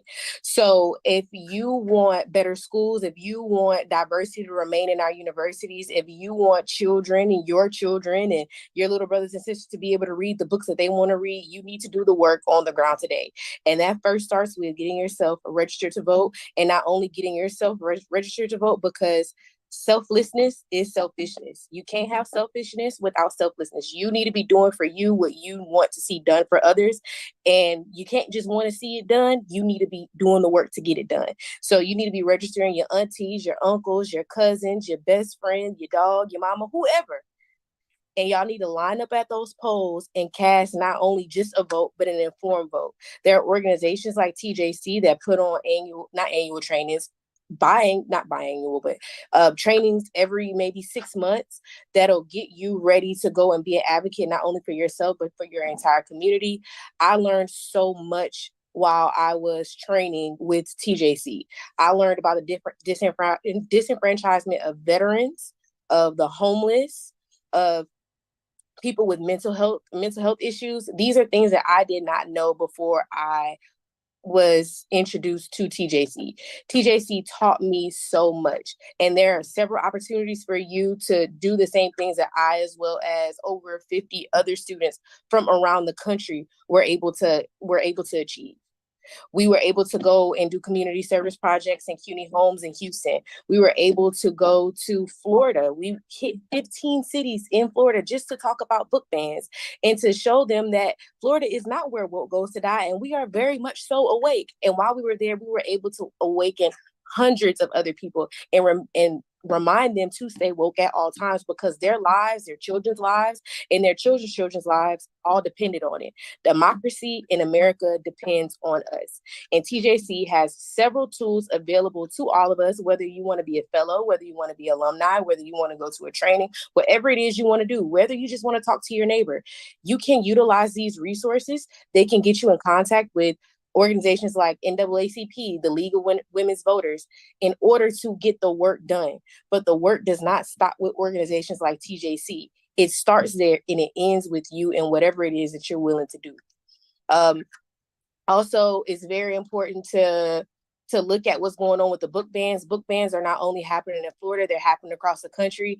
As soon as Florida decided that they were going to pass a bill, banning books and allowing one parent to decide what books, goes in children's libraries or goes in schools or goes into universities, my state, the state of Louisiana, went on ahead and decided that they were going to adopt a new library book review system when we already have a library book review system, taking that choice of what books that children can read away from parents and educators and putting it in the hands of the government.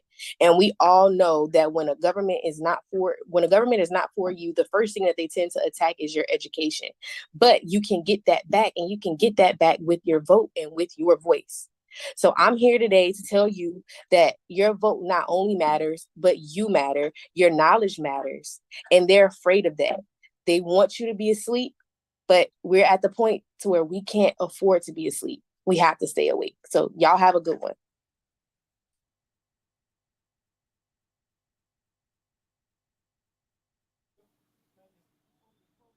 Thank you so much, Jada Jeffrey. Let me tell you, she's an outstanding TJC fellow. She's all over the place. She's burning it down. She's up there working, yes. Barbara, out of Alabama. But folks, one of the things that we want to be certain that our young people know, Barbara, is about when they can vote. When can 17-year-olds vote, Barbara? When they turn 18, and you can register before you turn 18 in almost every state. So we want to encourage our young people in high school, register now and make sure everybody registers, because our power to vote. Okay. But our power to vote is there. And I want to also remind people that if you only register somebody, that's not going to turn them out to vote. And you can't wait and just talk to them again when it's time to vote.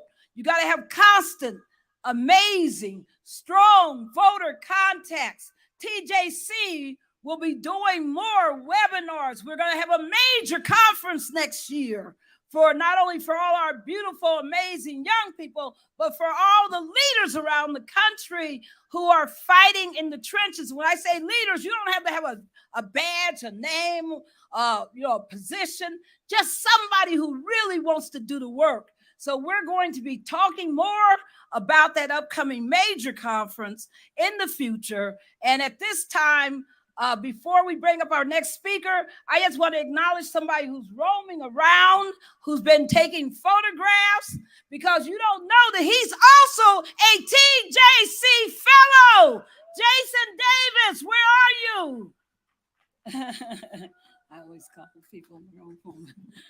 All right, he's roaming around taking photos, Barbara. He's working. He's working. We put our TJC fellows to work, and we're so excited to see them work. You know, and in addition, and I see him running up now because now he's heard his name, so he's coming running with the camera. But you know, we also wanted to thank you, Jason. Thank you, man. Thank you. We also wanted to acknowledge the flowers that are on the stage here. These were the product of Alpha Flowers, the wedding shop there here in Wauwatosa, Wisconsin. And they've just really have done a phenomenal job of bringing together. Did I pronounce it incorrectly? Wauwatosa, Wisconsin. You know, I did it in Florida when we were down. Where were we? Osceola, something like that. I got them wrong too, so I'm equally discriminatory with my language and my inability to pronounce.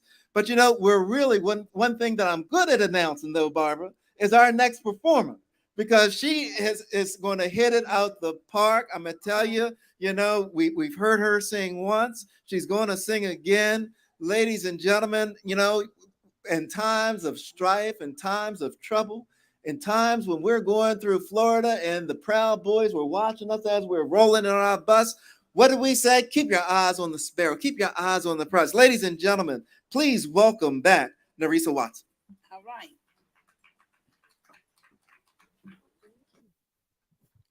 Why should I feel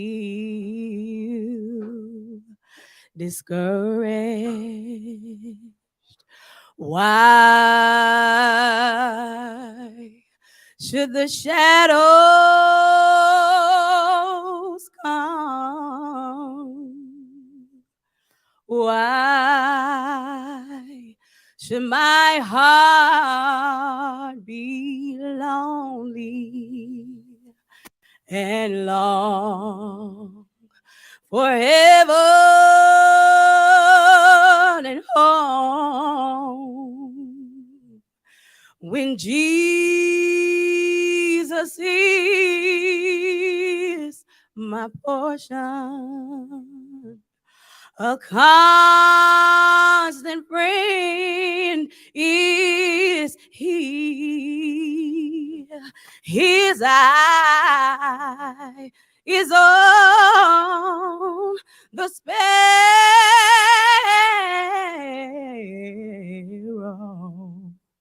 and I know he watches me. I sing because I'm happy. I sing because I'm free. Oh, his eye is on the sparrow,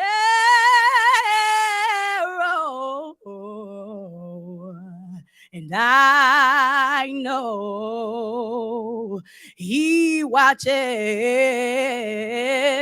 over me.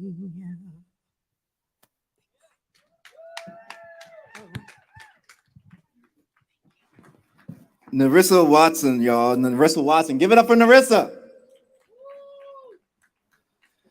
You know, in this battle for voting rights that we're in nationally, we're always so happy and pleased to have partners that stand shoulder to shoulder with us. Sometimes we say shoulder to shoulder. Sometimes we say that they just stand at our side. They stand behind us. They stand in front of us. But most importantly, they're there. And they're there and they're willing to fight and stand in the fight with you. There's nothing like being in a fight and your opponent is a great opponent, a very strong opponent. And you got to know that someone's got your back. That if it looks like you're getting ready to step back, they're going to step up and say, no, I'm right with you. I'm with you every step of the way.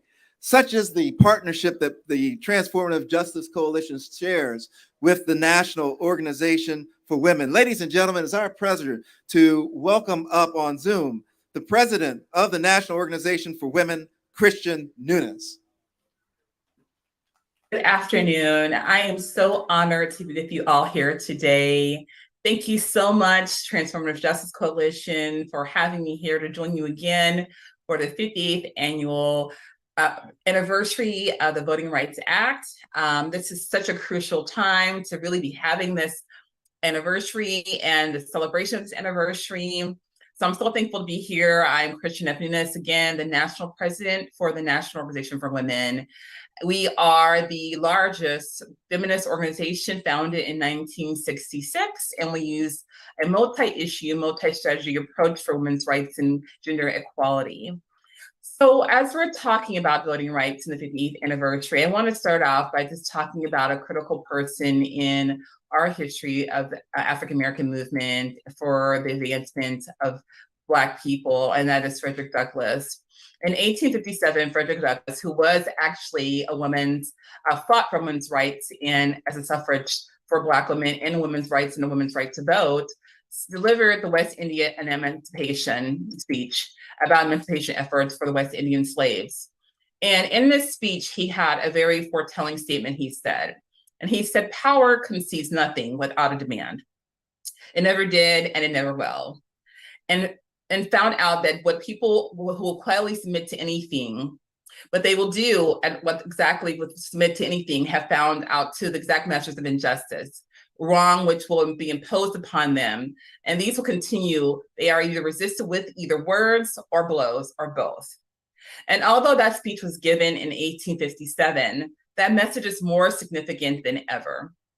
That our resistance must be held with our self-determination, our perseverance, and our courage. Our present-day system that we're seeing in our politics was born out of the racist power struggle that emerged in the Reconstruction time, when Black voting power was an existential threat to our political system as usual. And as we see things, when we think about 2023, we can often say that some things never change, they're just rebranded. What we're seeing and witnessing right now is Jim Crow 2.0 is live, well within our laws, which is disenfranchisement, excluding, marginalizing Black and brown voters, women of color who are being hit the hardest. Our democracy is being hijacked by voter restriction techniques that are disproportionately impacting young people, the elderly, low-income individuals, persons with disabilities, the LGBTQIA persons, and especially persons of color. Within each of these communities, women are most harshly affected. And you ask why now is speaking about this, is because we work from an intersectional perspective. And we understand that we cannot work on one issue without addressing all of them. And when we talk about the issues, all these issues that directly impact women the most. Women are being kept down from voting on all these issues that matter most to them, like equal pay for work, for equal work, access to reproductive care, gender-affirming care, gender equality, and racial justice. These all carry the most burden on women, particularly Black and brown women.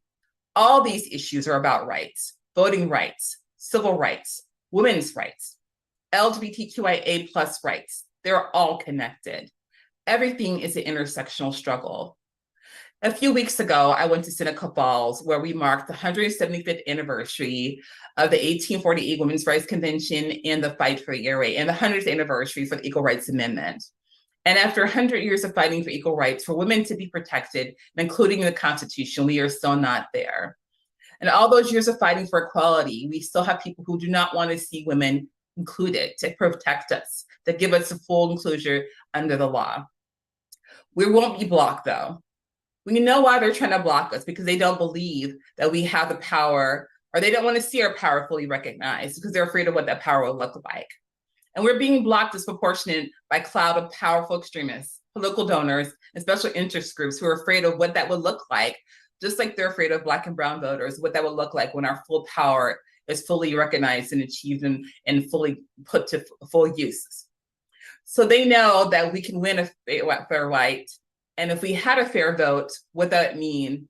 So they're trying everything they can do to make elections less fair. They're afraid of the full potential of power of people, and they're afraid of what a grassroots coalition can accomplish. So that's why we're here. We're here because we're going to show them what happens when we do get fully together and we show them what grassroots coalitions look like. We're going to show what happens with things like happen in Wisconsin and around the country when our voice becomes our vote, and we're using it to our full potential. And they're going to understand when a full, inclusive, intersectional equality agenda rises up and shows them that they cannot try to attack us in the anti-woke movement. Because we really truly understand when they are saying that they're attacking the woke movement, they're really attacking us telling the truth and seeking justice. So in this time, we must lean into the words of the ancestors Frederick Douglass when he said, there is no struggle. If there is no struggle, there is no progress. And we also must lean into the words of Fannie Lou Hamer when she said, if I fall, I have to fall 5 feet 4 inches into the fight of freedom, and I'm not going to fall back. So today, with the rest of the coalition partners, TJC, Legal Women Voters, National NAACP, and all the other progressive movements and coalitions who are continually fighting for a fair election, a fair vote, and for all the individuals who deserve and who've been standing on the lines for freedom and the votes. We will letting everybody know that we will not back down, and we're continually standing on the lines for the important right and the important right for a vote.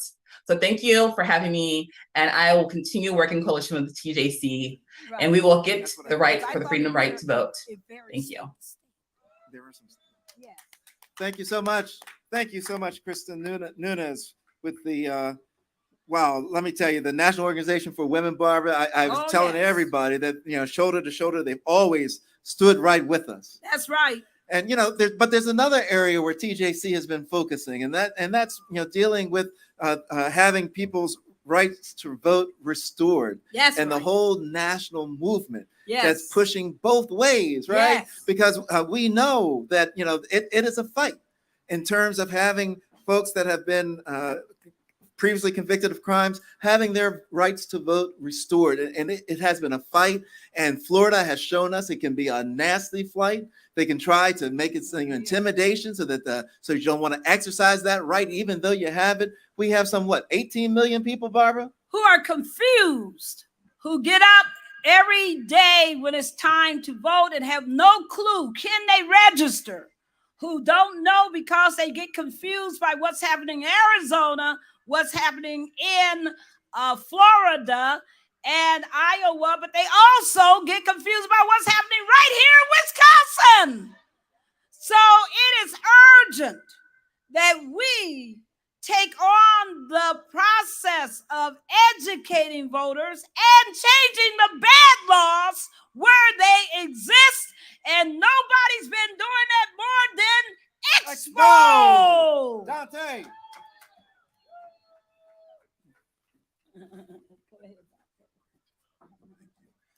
Hey, hello everybody. My name is Dante Cottingham, and I am the interim associate director of Expo Wisconsin. Expo stands for Ex-Incarcerated People Organizing. So now I'm here today to inform the nation of this fact. At this very moment, there are 60,000 men and women barred from voting in state, local, and federal elections throughout the state of Wisconsin. Why? Because in the state of Wisconsin, you are not permitted to vote while you are on probation, parole, or extended supervision. Now, let's take a deeper look into what that really means. What it means is that a woman by the name of Janan, who is the mother of 4, the grandmother of 6, who went to prison back in 2013, served over 5 years, came home in 2018. She completed all of the necessary programs and doing everything else that was asked of her. but who is also on extended supervision until the year 2027. And she can't, until then, leverage her vote for policies that are important to her, which is making drug and alcohol treatment available for everybody, despite the lack of health insurance. It also means that Delilah, a mom of one, who went to prison in 2013 and served 8 years, though because she doesn't get off extended supervision until 2032, she can't vote for environmental policies that has a healthy and progressive impact on her community, the Oneida Reservation of Wisconsin. It means that Jeffrey, a father of 4, a grandfather of 2, who went to prison back in 1996 and served well over 26 years, but because he doesn't get off of parole until 2063, he can't vote to reshape the Brown County School Board to reflect his family's interests. It means that David, who went to prison in 1993, served over 28 years, came home, but he doesn't get off of parole until 2068. He can't vote for common sense policies and programs that he knows through lived experience will impact some of the violence we see here in Milwaukee today. It means that because I was given a life sentence as a juvenile back in 1995, when I was too young to vote, and then spent 27 years in prison, being released just 17 months ago, though will be on parole for life, equals a lifetime without the ability to cast one legal vote in the state of Wisconsin. It means that there's over 60,000 politically voiceless people in the state. Politically voiceless people who are compelled to pay local and state and federal taxes without representation. Though, luckily for us, the story doesn't end there. For history tells us that laws can be changed and voter chains can be broken. But as the historical examples illustrate, it can only be done through a united, organized effort comprised of men and women who champions justice and equality for everyone. So I call on you to get involved. At Expo Wisconsin, we launched our Unlock the Vote campaign. It's a campaign to restore over 60,000 voting rights. If you're in Wisconsin, I call on you to contact your state rep and tell them to support the Unlock the Vote bill. I'll call on you to go to expowisconsin.org, sign the Unlock the Vote petition, and find and attend your local Expo Wisconsin monthly chapter meeting. If you are outside of Wisconsin, I'll call on you to go to expowisconsin.org, hit the Get Involved tab, which will outline several ways to get involved. And please get involved. For the truth is, the direction of all of our futures are directly connected to the quality of our participation. Thank you.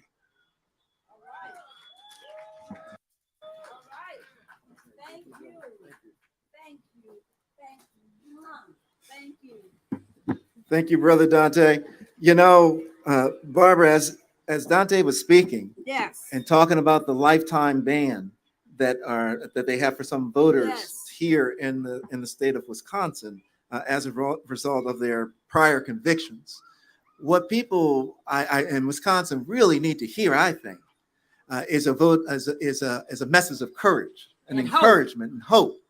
And we know that 2 days ago in the state of Mississippi, listen well, everybody, this is important. 2 days ago, in the state of Mississippi, where with felony disenfranchisement in particular, that they gave them a lifetime ban. And in order for you to be able to regain that right to vote in the state of Mississippi, you had to go to the legislature.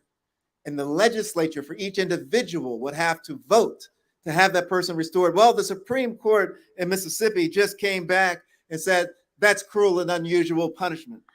Actually, it's the Fifth Circuit of the United States, which is the most conservative circuit court in the country. But they said that a lifetime ban is cruel and unusual punishment under the Eighth Amendment. So this is different than every case that's ever been decided by a federal court, where they actually use the Eighth Amendment to say you can't have a lifetime ban. That's right. And so the belief is that as this case moves through the channels, through the court channels, that it will have the ability to have an impact nationwide with regards to these lifetime bans that Dante was speaking of. So we're hoping that the case that is coming out of Mississippi certainly will have the impact of restoring the rights to vote of people, because it is cruel and unusual to tell a person that they ain't got the right to vote again so long as they are breathing and on this earth. We want to take a moment right now before we move to our next speaker to, Barbara, people often ask the question, why do we keep security around us? Why do we need to have security? And I remember when we were in Florida and we had the Proud Boys and the other organizations that were threatening us as we were boycotting and as we were going around standing up for the rolling protests, protesting those horrible policies that the state of Florida had in place. We had security that was in place. That's right. We were just down in where, Barbara? Minneapolis. That's right. And what happened, Barbara? We had security there also. Why did we have security, Barbara? Because, believe it or not, folks, the National Bar Association, which is the nation's largest organization of Black lawyers and judges, was holding their 98th convention, and a crazy person, well, let's say a hateful person, a real haters, called and told the hotel that they were going to shoot and kill all Black lawyers and judges on the streets of Minneapolis. So we had to conduct our entire convention under a threat. They actually caught one of the people, and they have that person in custody. But they told us they believed it was broader and for us to be careful the whole time we were there. So haters gonna hate, but we're gonna fight for rights. They can't stop us. They can't stop us. And with that, Barbara, I certainly wanted to give a shout out to the security we have with us here today from the Fruit of Islam and the Nation of Islam. The brothers are here. They're representing. They're being certain that we're safe and taken care of. So certainly a true shout out to the Fruit of Islam and the Nation of Islam for being here and protecting us here today. Barbara, my goodness, Arkansas, Lord have mercy. Arkansas.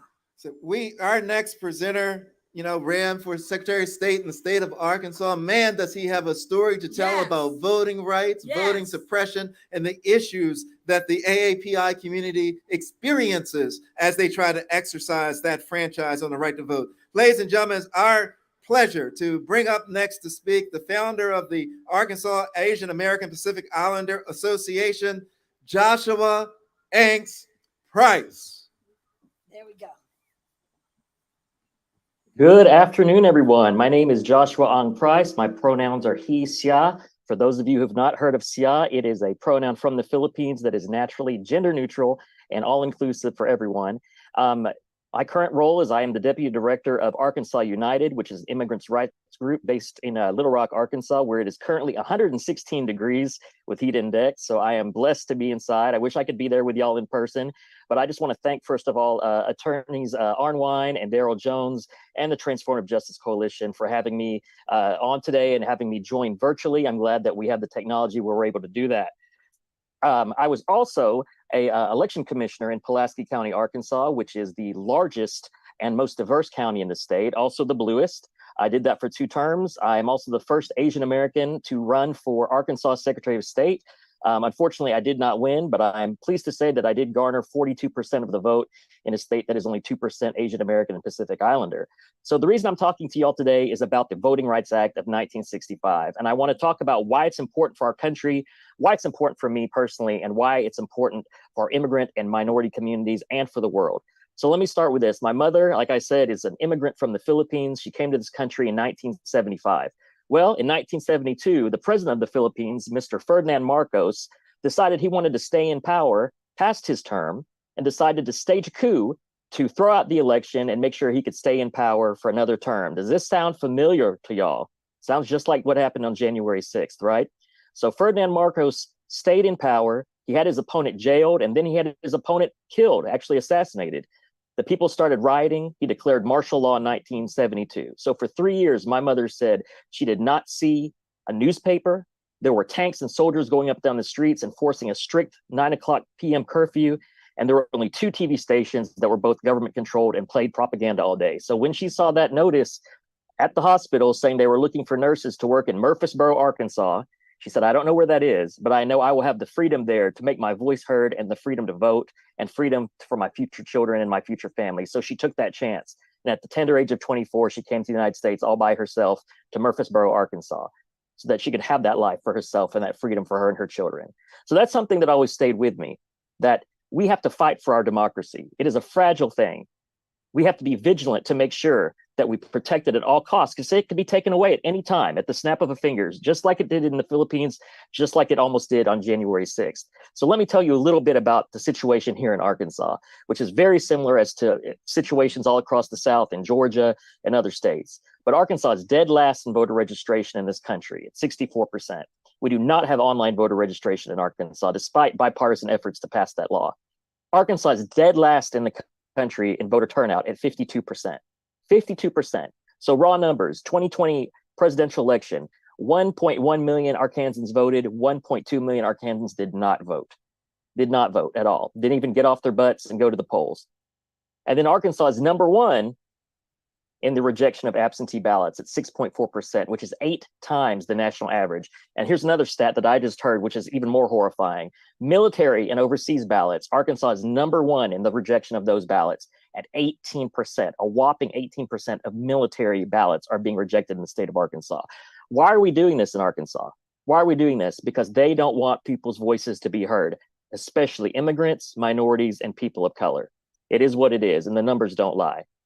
Pulaski County has been split after the census into 3 congressional districts. One county split into 3 congressional districts to carve out people of color, Black and brown communities, and merge them with majority white communities so that Pulaski County, which was formerly Congressional District 2, can never elect a person of color, at least not within the next 10 years, to fill that congressional seat. In the last 2 years, 20% of polling locations in the state of Arkansas have closed, mainly in rural communities, with some rural counties going down to 1 polling location for the whole county, dropping from 11 or 13 down to 1, where people have to drive 45 minutes one way just to vote. And this is happening especially in the Delta, which is primarily Black and brown communities as well. Even in Pulaski County, once I got off the county board, 120 polling locations dropped down to 96. That's 24 polling locations closed, all in Black and brown communities. This is their strategy, y'all. This is their way to stop people from voting because they know that voting is power. You notice that the folks that vote, which it used to be only white male landowners who could vote, but you notice the people that vote, they come out and vote for anything, anytime. They'll vote for dog catcher, even if it's 20 below outside and snowing, because they know the power of that vote. But they make it hard for our communities of color, minorities, immigrants to vote by creating obstacles, closing polling locations, making it harder to vote, making sure names don't match because they may have a cultural name that people don't know. My name is Joshua. People know me as Josh. If I sign Josh Price on my ballot, it'll get accepted. My mother's name's Teresita. She goes by Tess. If she signs Tess Price, will that ballot be counted? We don't know. Want to leave you with a quick story. Went to vote in 2019. My mother went to vote with me. They let me in without seeing my ID because they knew I was the election commissioner, even though I told them you have to check my ID. I look at my mother. She's still stuck in line. She says to me, Josh, I need your help. I come back and she says, I've showed my driver's license. I'm in the poll book. And the poll worker said, I need to go back home and get my passport to prove I'm a real American. Y'all, this is not what democracy is about. This is not what our voting process should be about. That's illegal. That is targeting someone who is an immigrant, who is a minority, and repressing their vote and making it harder for them to make their voice heard. So I want to leave you with this. We have to mobilize our communities. Asian Americans, you are the fastest growing population in this country, the fastest growing minority group. Hispanic Americans, Black Americans. Altogether, we make up over 50% of this nation. We've got to get out there and mobilize our communities, educate them on the power of voting and the power of our voice and the power of making that voice heard so we can get that representation we need that look like us in the room where they can make sure they're advocating for our communities and for our people. So everyone get out there and vote.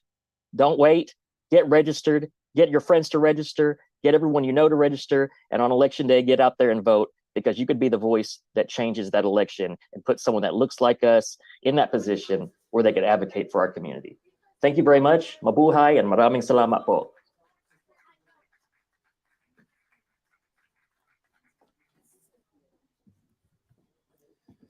Joshua Ng Price, y'all. Let me tell you, Joshua is one of those people that we met in Chicago, I think. Barbara, did we meet him in Chicago? Yes, where did we meet him? We met him with the wonderful Reverend Jesse Lewis Jackson, who is on his way, by the way. He's called me. He is in the car. He's on his way. He'll be here soon. But we had the joy of meeting Joshua, because you remember that Reverend Jackson always has promoted the Rainbow Coalition. And actually, he's doing a lot of work in Arkansas at that time, yes, and registering voters in Arkansas, and the big fight that's down there, because Arkansas had a significant Black population, but no congressional or statewide representatives. So There's a big push that's going on in the state of Arkansas. But when we talk about this Rainbow Coalition, we're not just talking about the African American vote. We're not just talking about the Asian American vote. The next presenter that we have is from the Mexican American Legal Defense and Education Fund, and also has the opportunity to speak about this, the importance of voting coming out of the Latino community. It's Thomas A. Science, an attorney with the Mexican American Legal Defense and Education Fund.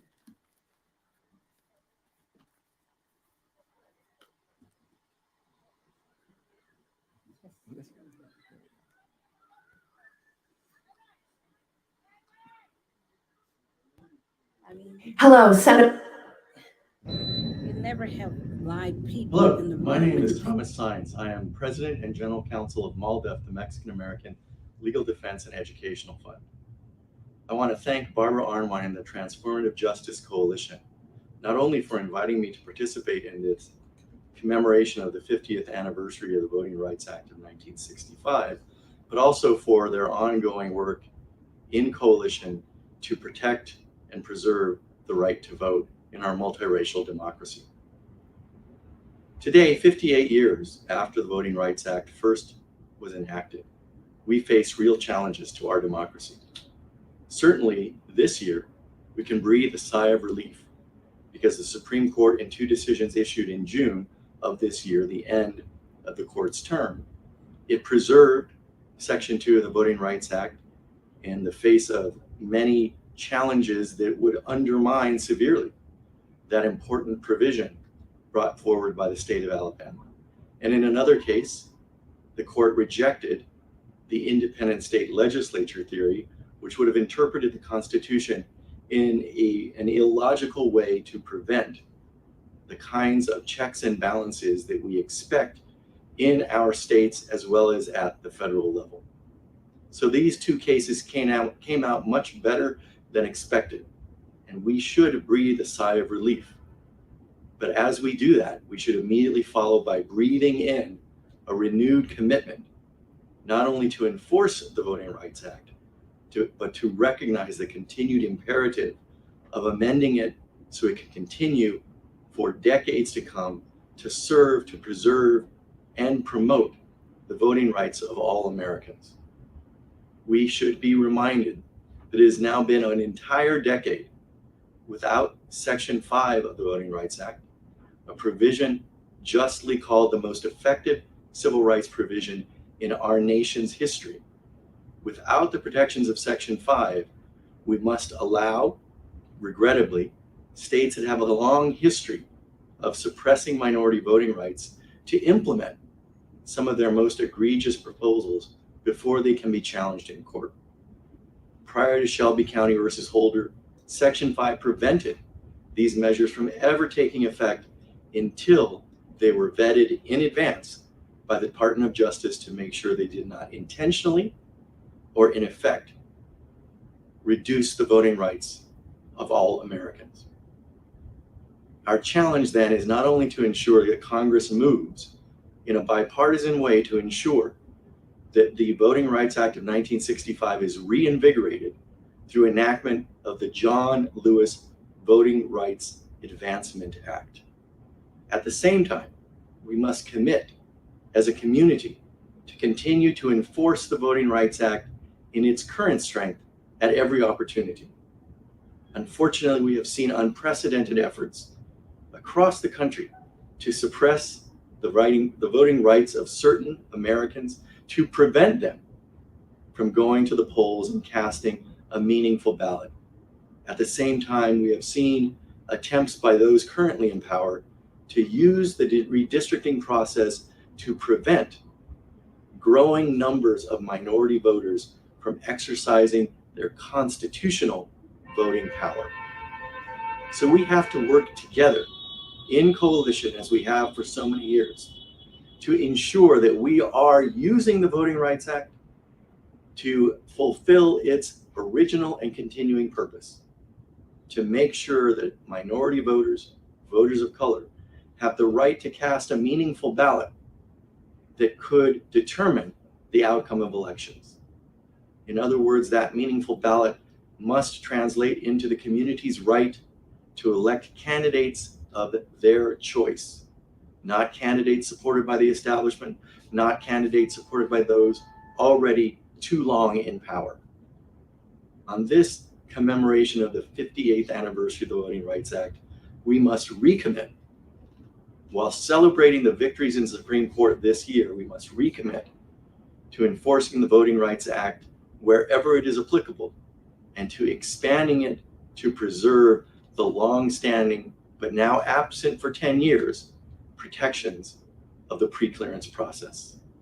I wish I could be with you in person, but I thank you for listening to me, and I welcome you to continue to work with all of us to ensure that voting rights, the constitutionally based rights of the VRA, are preserved and protected long into the future.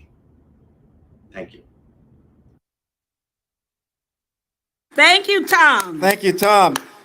You know, as we continue to push on this Voting Rights Act anniversary, Barbara, this 58th anniversary, I can think of no better person to speak on that than the next presenter that we have, Barbara. Our next presenter is a national shero. She has stood next to and side by side with Cesar Chavez. She's fought for foreign workers. She's fought for women. She's fought for labor. She's fought in every field of fight that is imaginable. And she serves on the board of the Transformative Justice Coalition. She is the head of her own foundation, a mighty voice, one of the most significant speakers in our nation. We are talking about the amazing Dolores Huerta.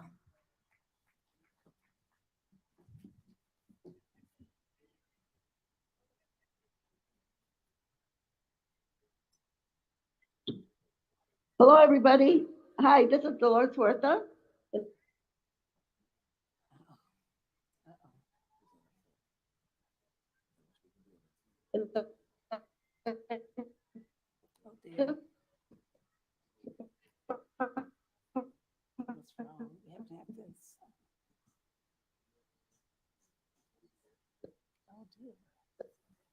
They're coming back to us to work. They're coming back to us. Okay. All right. As we work out the technical issues with Dolores Huerta's phone, you know, Barbara, you know, when Dolores Huerta was on our board, and actually still on our board, just a constant worker, just a workforce, and just an incredible workforce. And one of the most strategic persons I can think of. The advice she gives us all the time, the strategies she helps us devise to execute. She is absolutely one of the amazing leaders of our centuries. And we're just so fortunate to have her. You know, you can always tell a true leader, Barbara, because it's not just Dolores. And it's not just about Dolores Huerta. You know, she has instilled this into her children. Her son is in the movement and pushing for the movement. Yes. So we're really fortunate to have Dolores Huerta with us. We're going to go over now to the video from TJC video that's out of Houston, Texas. They wanted to push this up and want everyone to have an opportunity to see it and know the work that the Transformative Justice Coalition is doing. Folks, here it is.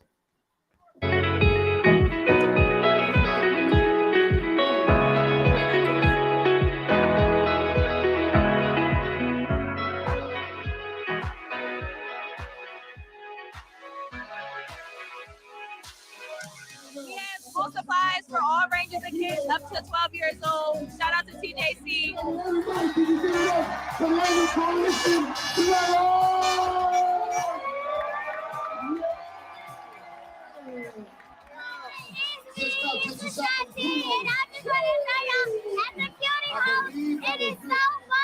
Save our school.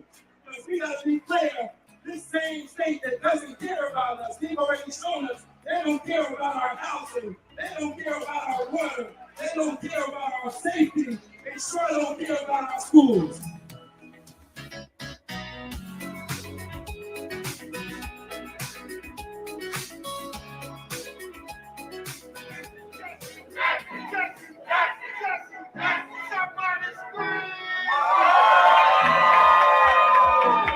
Enjoy these civil rights that our ancestors fought for. There's no question in my mind that if Ida B. Wells was here, this is an issue that she would be pushing. No question that if Fannie Lou Hamer was here, there's an issue that she would be pushing. So this is a question we have to ask ourselves. If we're not pushing it, I hope all of us are on board. But if we're not on board, we need to get on board today. All of us want to do it. You are here learning. We want to make a better life for ourselves, for our family, for our children, for our grandchildren. So like right now, we're putting the work into it. Making good trouble with John Lewis, yes, sir. Martin Luther King, yes, sir. Rosa Parks, yes, and many other icons, yes, sir. We would not be at this hotel. Yeah. We would be in the back somewhere. Yeah. Back in the front. I've always thought of Jesse Louis Jackson as our president. And so I wanted to present to him a very special symbol of America. It can only be received from the United States Congress. You will not find it at Target or Home Depot. Representing the 2023 HBCU All-Star Game. First ever HBCU All-Star Game, 40+ year NCAA March Madness tournament has never happened in HBCU campus. Wow. This is history to make history. And we're glad to partner with you and have a great organization to really be a part of this movement and celebration of Black excellence at the highest level. I am somebody. Protect me. Protect me. Protect me. God elect me. God elect me. In my mind. In my mind. Receive it. And receive it. My heart. My heart. Believe it. And believe it. God conceive it. God, you Stop the violence. stop the violence. Listen, children. Listen, children. Stop the violence. Stop the violence. Listen, children. Listen, children. Keep hope. Keep hope Alive. alive. Keep hope alive. Keep hope alive. You guys so much. Thank you.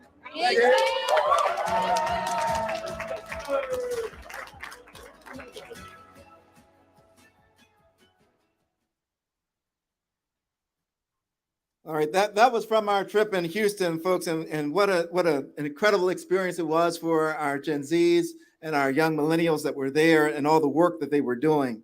You know, you heard Barbara and I speak of the National Bar Association and the work that they're doing. They're arm in arm with us in the battle for voting rights. They now have a permanent committee that's dealing with election protection. They'll be working arm in arm with us and hand to hand with us and side by side with us, as we go across this country, protecting voting rights across this country. Folks, the fight is real. We need Black lawyers, and our next presenter is being certain that the Black lawyers are in place, ready, set, and ready to go. Am I right, Barb? Oh, yes. You know, when he was sworn in on Thursday, just sworn in on Thursday night as the new president of the National Bar Association, his father introduced him.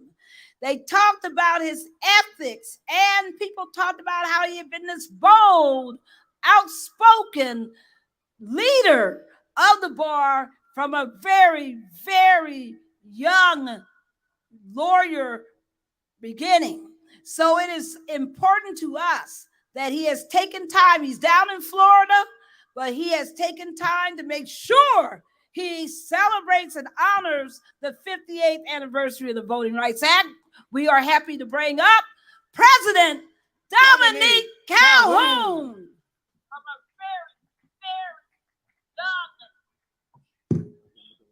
Well, good afternoon, Milwaukee, Wisconsin, and Barbara Arnwine. It is such a pleasure to be here with you. My name is Dominique Calhoun.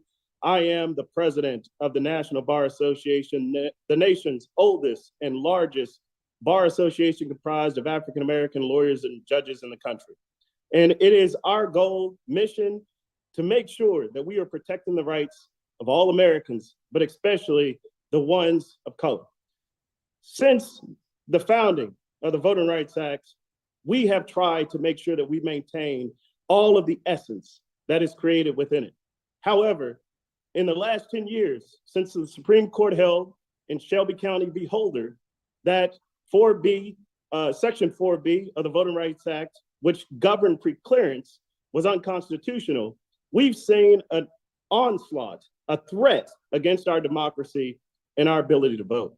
Everything since then, issues regarding early voting, issues regarding mailbox drops, issues regarding water, giving those just to people who are standing out in the sweltering heat like in Texas, in Georgia, and Louisiana, and Alabama, and all across the South. Some would view that as illegal. But for us, the Black lawyers, we believe that those things in and of themselves create a desperate impact and violate the constitutional rights of all Americans. So here we are, as Barbara Arnwine suggested, standing shoulder to shoulder with the coalition, ensuring that we are protecting the rights of all Americans and our people. I will tell you that this fight is just begun as it pertains to my administration and what we will do. We will boldly go to all those places in the South. I am a product of Texas, currently living in Houston, born and raised in the Deep South, and my father, as Ms. Arnwine mentioned, is from Mississippi. I have seen these tactics since I was a little boy, and my goal has always been to protect the least of these, those left out and left behind, and provide a resource that we can make sure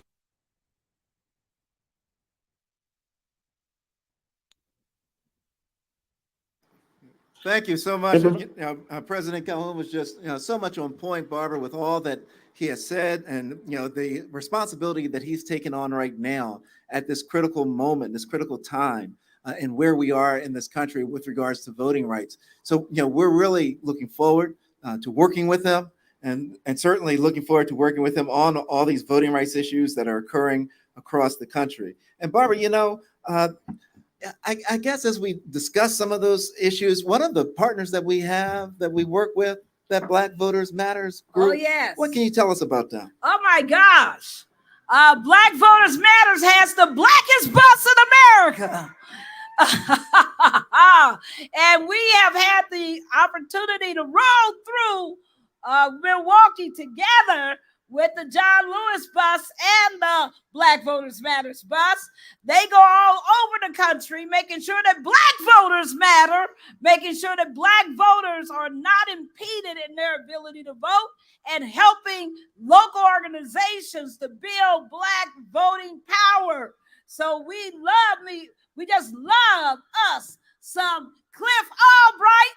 We love us some Latasha Brown, April Albright, Wanda, all the great leaders of Black Voters Matters. And you're right, Barbara, because I said it before, and I feel like a broken record. When we're out there in the middle of that fight, we can't wonder whether or not somebody's going to be there when we need them. I mean, we need to know that when our John Lewis Make Good Trouble vote bus rolls up, that the Black Voters Matters bus is going to be right there. If we, for some reason, slow down, they're going to come and push us, tow us, do whatever they got to do, and we will do the same for them. Ladies and gentlemen, it's our pleasure to bring up now the co-founder of the Black Voters Matter Fund, none other than LaTasha Brown.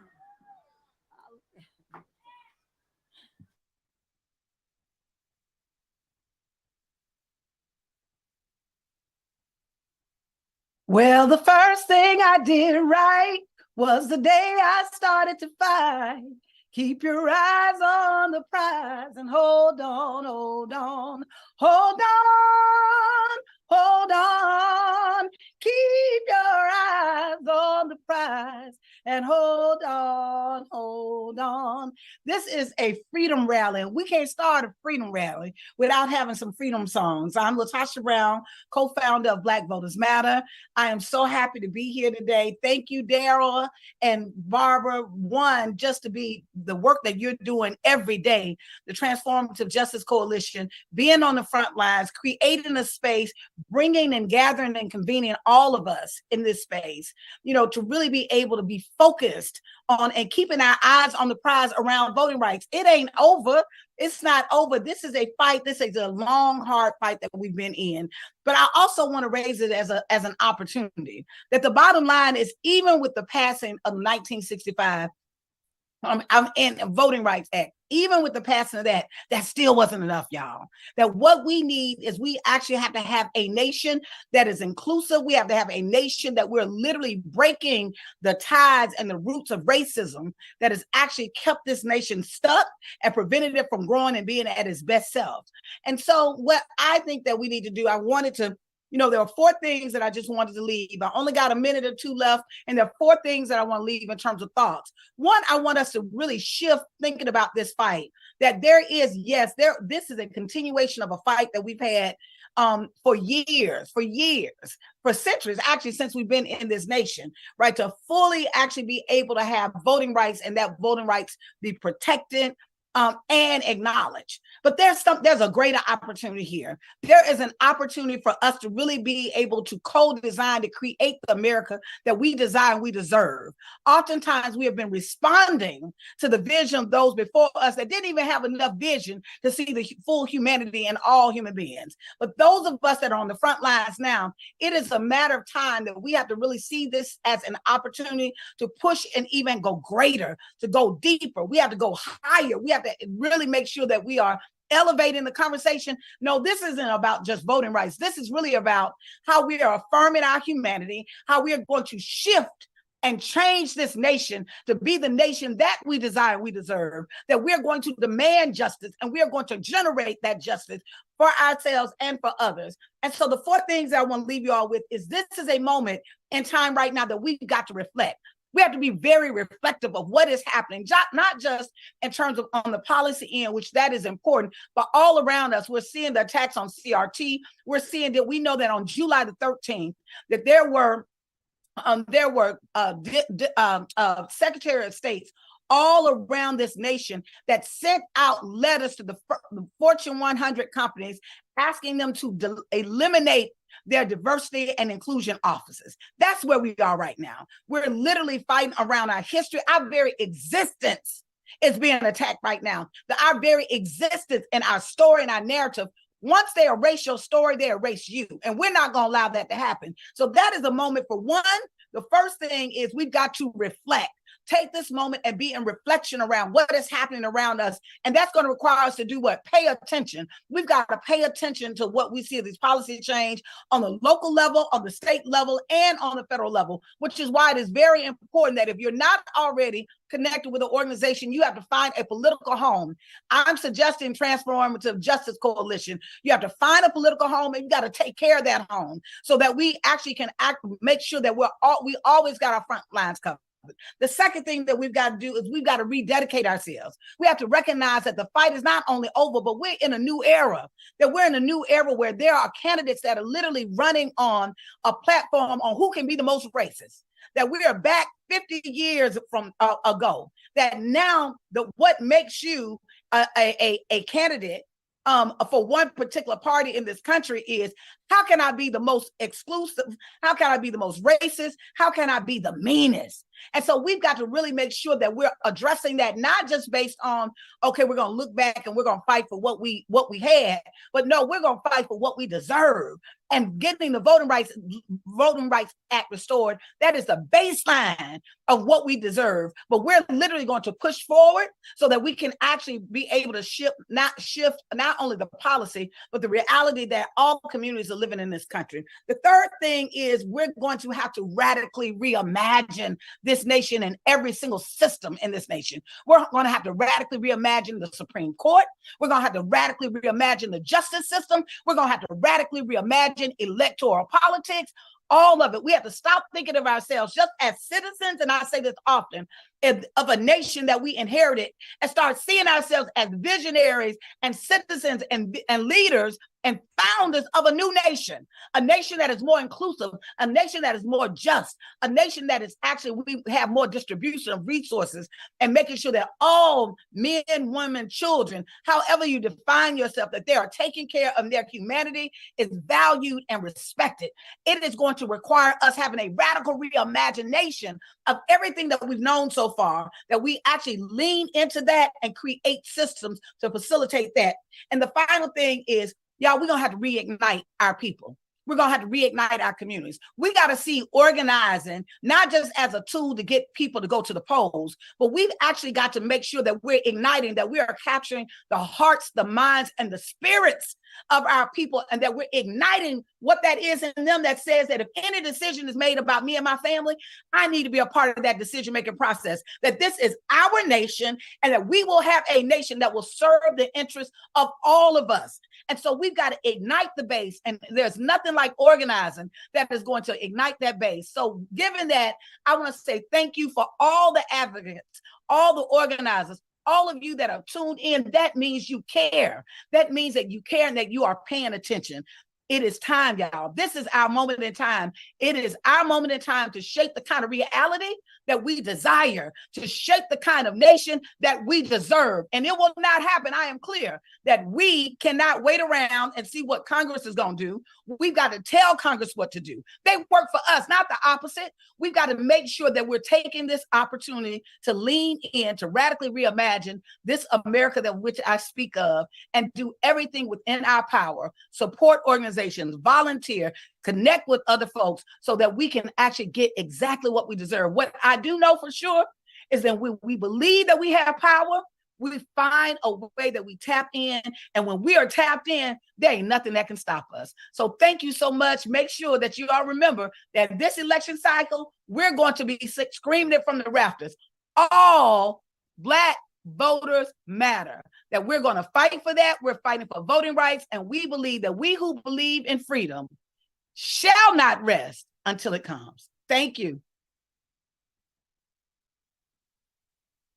Now, thank you, LaTosha Brown. That was powerful. She's right. We got to stop these neo-Confederate, David Duke wannabes, and all of these other folks who are trying to make this country about the racial divide and not about unity and justice for all. So it is our pleasure now, Darryl.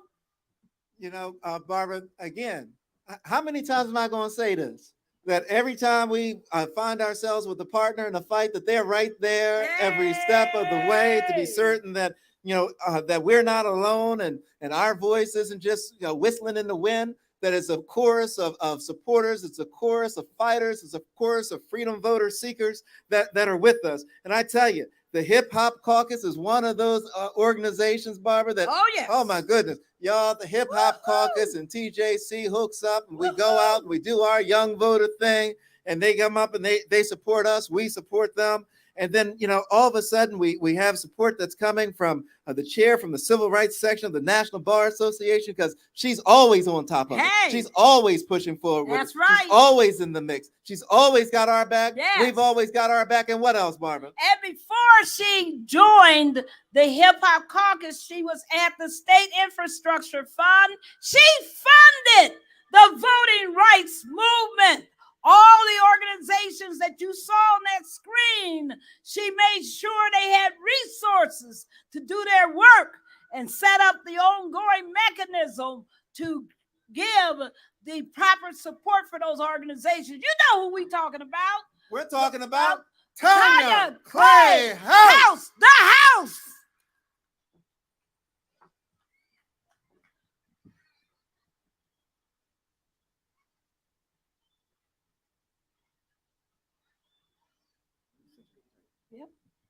Hello, can everyone hear me? Yes. Okay, well, hello, everyone. My name is Tanya Clay House.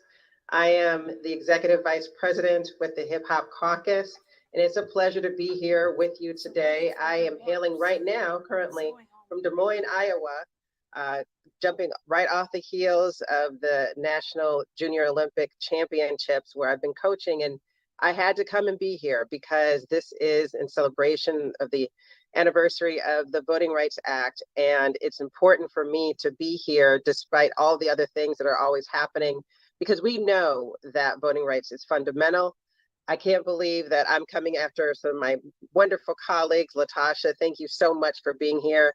Thank you, Barbara Arnwine, for allowing me to join this broadcast on behalf of the Hip Hop Caucus.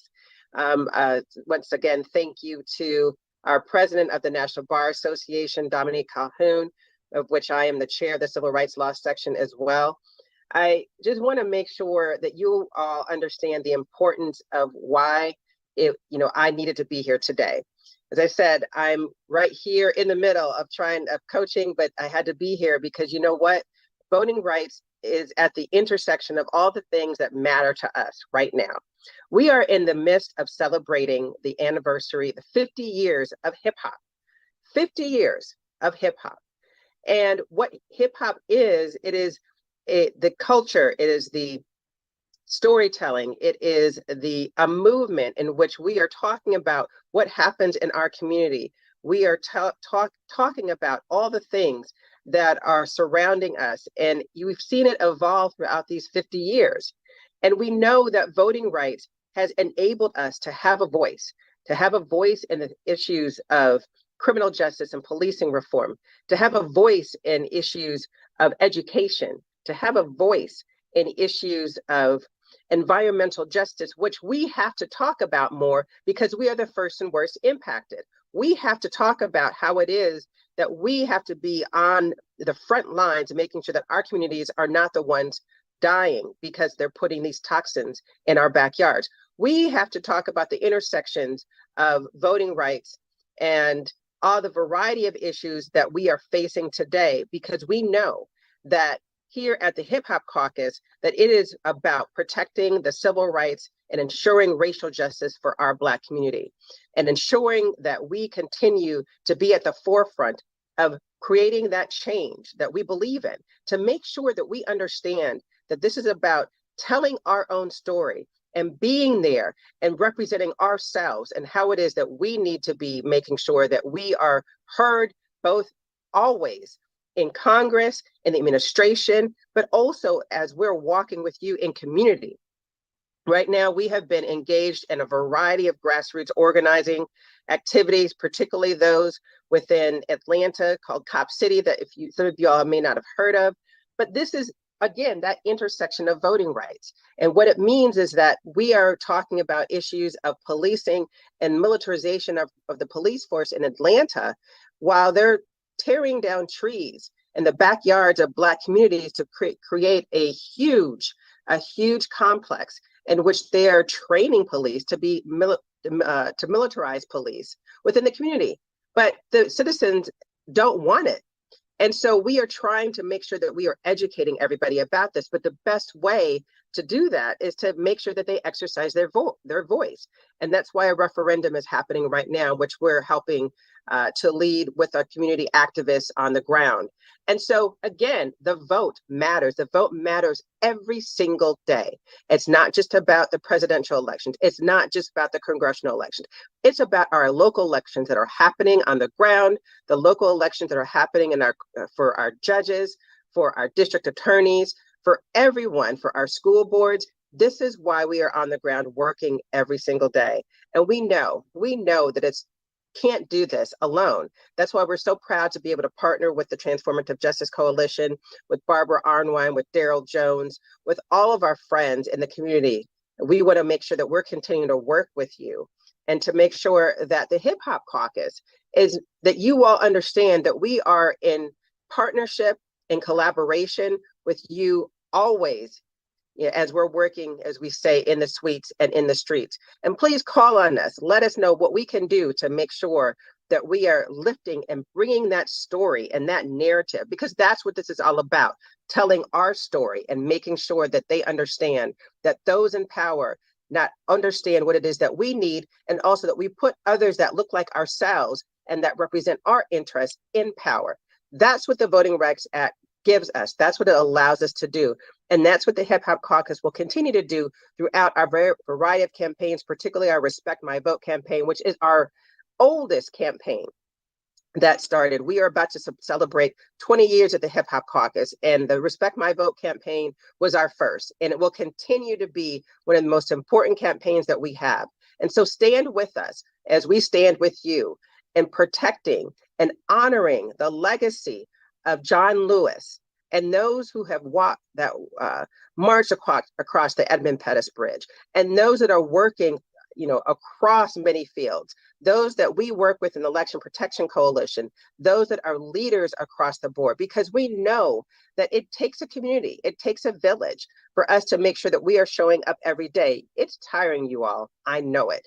Every single day I'm tired there's so much that's happening. And I know that everybody's tired, but that's why we have to lean on each other and make sure that we're lifting each other up.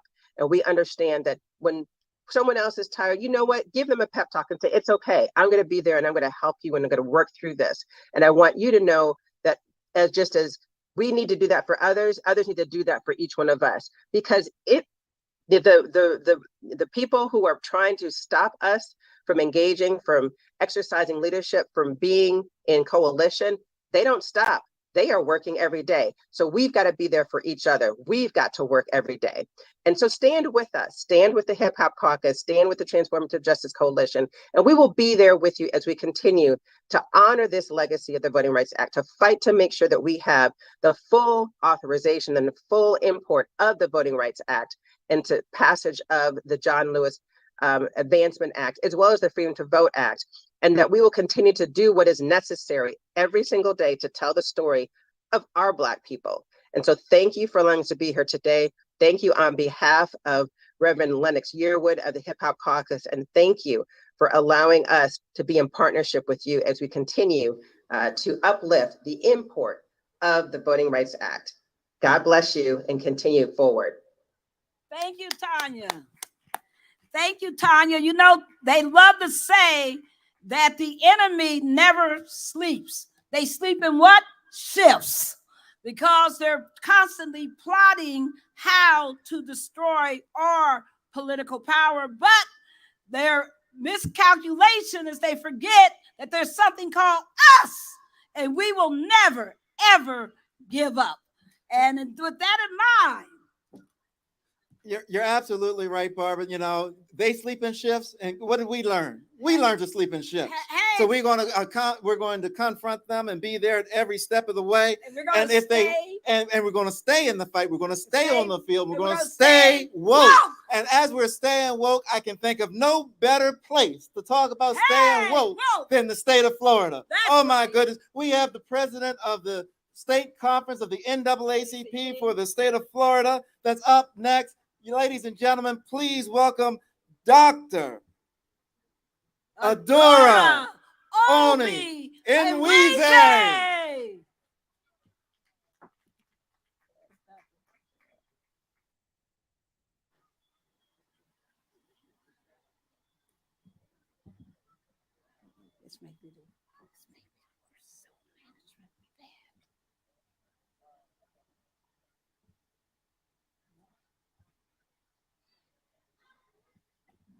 Go ahead, doctor. We find ourselves in 2023 having to discuss something that we never thought could possibly happen. After all, we have fought for many, many decades to ensure that we were educated and that our children were educated. And now we have been told by the governor of Florida that there are certain books that our children will not be able to read. Certainly it was a shock to us, but we won't be deterred. It's such good news that many groups around our community are now bringing books out to our children, those books that they want them to read based on their grade and their age.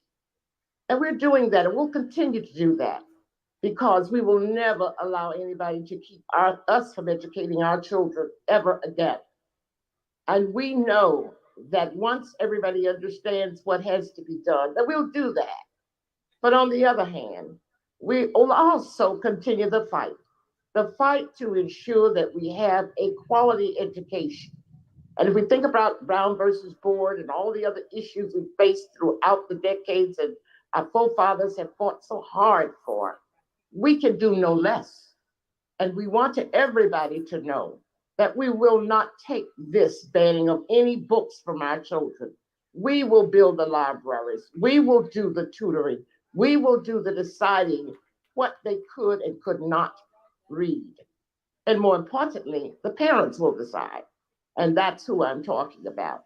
I'm also talking about those of us who love education. We love children. We are committed and will give our lives to help ensure that they read everything that they want to read and parents will allow them to read. And the value of reading will continue to take place.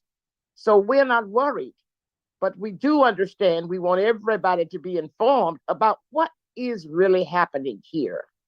Well, the truth of the matter is that no one wants us, people of color, African Americans, all of the titles that fall within the culture, of our race. So what I want to get over today is join the fight. We need everybody in the sound of my voice to be able to come into our communities and work so hard to ensure that our children are fully accessible to books. Books are critical. We want each of our children to have libraries. Many of the churches are doing that, and many of the groups are working, but we need a little harder work and a harder push. America will be just what we allow it to be. And we know that there's something so important that will help us to fight this battle. And that issue is the issue of the vote. As we celebrate this year, we want you to know that voting is the heart of the fight. Voting allows us to make a decision, and the decision is heard. It is heard through the vote. The importance of the vote must consistently be shared in our communities to make sure that the vote is counted and it's increased. The percentage of us going to the polls has to be higher and higher and higher. Because you see, no matter what we think, the vote does count. And we will be registering voters through recommending that that be done. We will provide, we the NAACP will make sure that we provide for everyone who is in the sound of my voice and needs the assistance, the information that is needed, so you will know when, how, and what you need to do in order to make your vote count. It is a great thing that is going on right now, and we want to thank our Attorney Barbara Unwine and the Transformative Coalition. Please, please vote. Join us in celebrating the history of voting and the quality of voting and the real meaning of the vote. Join us, please. Thank you.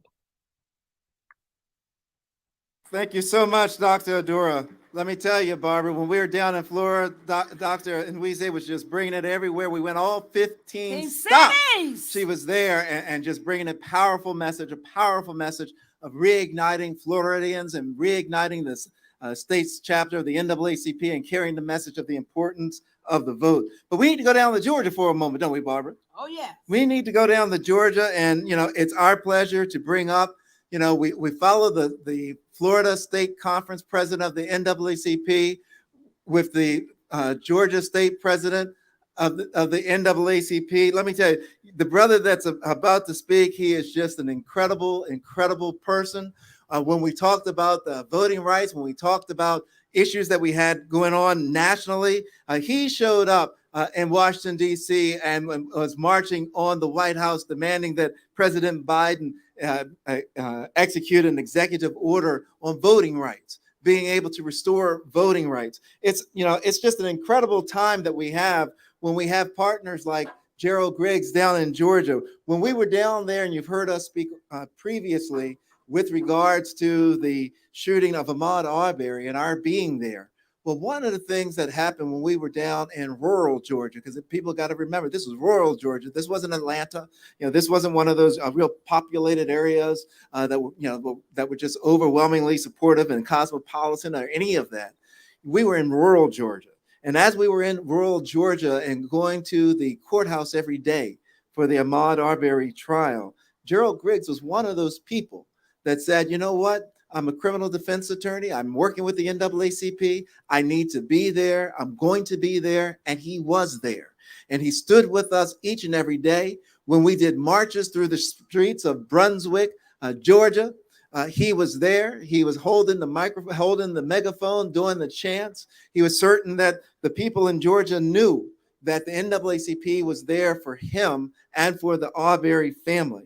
Let me tell you, when you talk about people that are putting action behind their words, we're talking about people like the Georgia NAACP. I can recall, because Gerald Griggs, Barbara, is also one of the attorneys that represented the Transformative Justice Coalition.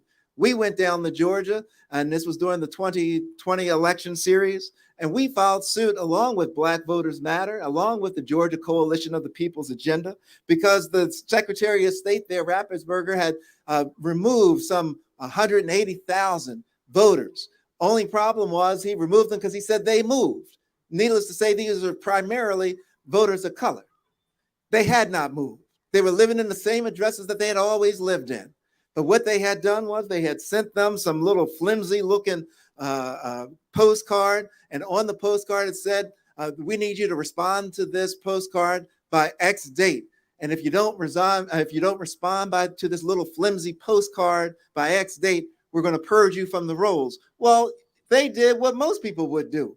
You have some piece of commercial mail that looks like trash mail. You put trash mail where? In the trash. That's what they did. And they started removing all of these people from the voting roll. And we were so proud to have not only C.K. Hoffler, but Gerald Griggs is one of the attorneys that represented us in that matter. Ladies and gentlemen, it's my pleasure to introduce the president of the state chapter of the NAACP for the state of Georgia, Attorney Gerald Griggs.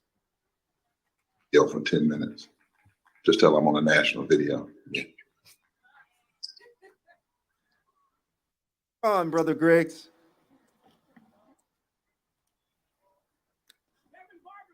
Reverend Barber's ready. Okay. Hold what I just told you. Hold it. We now have with us another one of our partners that has just, we've been all over the place, it seems, Barbara, with Bishop Barber. My goodness, we were in Houston, we were, DC, all over the place with the Poor People's Campaign. Yes, he's one of the most prophetic voices of our time. We're talking about someone who has led the NAACP in North Carolina and has been a powerhouse in the national board before taking on the Poor People's Campaign and Repairers of the Breach. He is now the chair of the New Theology Social Justice Center at Yale University. I'm talking about one and only Reverend William Barber. There he is. Okay. Oh, my phone. I gotta tell him. My brothers and sisters who are there out there in video land, let me first greet you on behalf of Repairers of the Breach, the national organization that also is the co-sponsor of the Poor People's Campaign, a national call for moral revival. and I lead as founding president, and also the Yale Center for Public Theology and Public Policy. Let me thank Barbara Arwine, our warrior, she-ro, warrior sister who is always on the front line when it comes to justice and voting rights, and all of the sponsors. This is a historic day, August 6, 1965, after deaths, after marches, after preaching, after beating. Finally, we had the Voting Rights Act that was official. You know, we shouldn't have had to do this considering we had a 15th Amendment Constitution in 1870, but after 1870s, those who wanted to go backwards kept passing what they called colorblind voting laws. But what we knew then, and we knew now, is that they were not colorblind.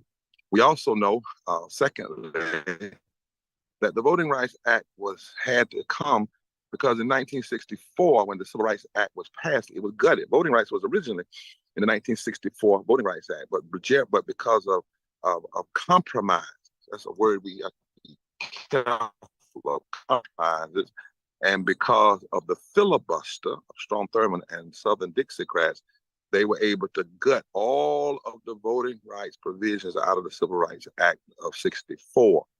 And remember, at the March on Washington in August 1963, it was not just a fellowship, a gathering. It was not a one issue. They had an agenda. That agenda included a living wage of $2 an hour, which would be $15 today if we had done it.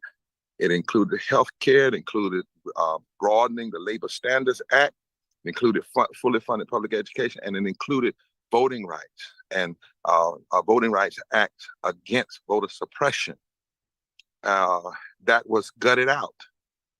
Then 17 days after the March on Washington, 4 little girls were killed in a Birmingham church by a racist who was mad at the success of the movement in Birmingham. And instead of their deaths destroying the movement, their blood spoke to the movement. And people, young people particularly, decided to do Freedom Summer 1964, even though they some of them weren't even old enough to vote, but they fought for that. Some of them died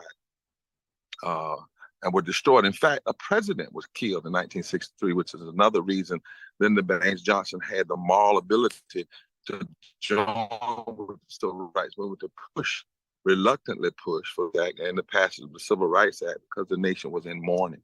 And we get the Voting Rights Act in 1965, and I'm actually in the 1st Congressional District today, way down in eastern North Carolina, 13th poorest congressional district in the country. And this district is represented by a predominantly Black district. It wouldn't be if it had not been for the Voting Rights Act. But then in 2013, June 25th, a day that will go down in infamy because the Supreme Court gutted the Voting Rights Act. Now, they didn't end it. What they did was said the formula had to be updated and threw it to the Congress and knew that the Congress would not act because they knew that it would be put in jeopardy. Ruth Bader Ginsburg said it was like putting down an umbrella in the middle of a thunderstorm and thinking you're not going to get wet. And not long after Voting Rights Act was gutted by the Supreme Court, in North Carolina, they passed the worst voter suppression law after the Shelby case. 45 provisions to reduce voting rights. In fact, the first version of that bill, Barbara, in April of 2013, before the Voting Rights Act was gutted, was filed in the state Senate. And when the computer kicked the number out to name the number of the bill, the computer named it Senate Bill 666. I kid you not. They changed it later to House Bill 589, but it was originally Senate Bill 666. And when they passed that bill in less than 45 minutes, I was president of the North Carolina NAACP, and we filed the North Carolina NAACP against McCoy, but we didn't do it just as Black. We had white plaintiffs, we had Latino plaintiffs, we had Asian plaintiffs, we had women, we had students, we had veterans, because what we wanted to show that any piece of legislation that had not been pre-cleared and was full of what we call surgical racism, the courts later would call it that, also created an impoverished democracy, also hurt other constituencies. And it took us 4 years. The state spent $6 million against us. It took us 4 years, but we beat them in court. We beat them and overturned the monster voter suppression law, which also included voter ID and a number of other things. Now, in 2010, in North Carolina, the Voting Rights Act was still in place, but at that particular time, the Holder administration approved a redistricting plan that we were fighting. We said it was racist. We said it was going to hurt us. It got through. And 8 years later, we proved in court that it was racist. But between the time that it got through and the time that we were able to beat it in court, the North Carolina Senate, they created a supermajority, not because progressive voted less, but because of gerrymandering and redistricting, stacking, packing, and bleaching votes. And in that way of cheating, in 2012, they were able to create a supermajority, the first time in the history of North Carolina that extremist Republicans had that. And since that time, we haven't had pre-clearance. Pre-clearance was ended, and things, every chance they get right now, they're trying to go back. We beat them before, they're trying to go back. Because this is what we must know. 3 things. Number one, voter suppression today does not just suppress the votes of Black people. The current voter suppression laws on the books, one scholar has shown, affects 50 million American voters today. 50 million. It may be a surgical, voter suppression may be thought of politically as an attack on Black people and brown people, but it is an attack on the democracy.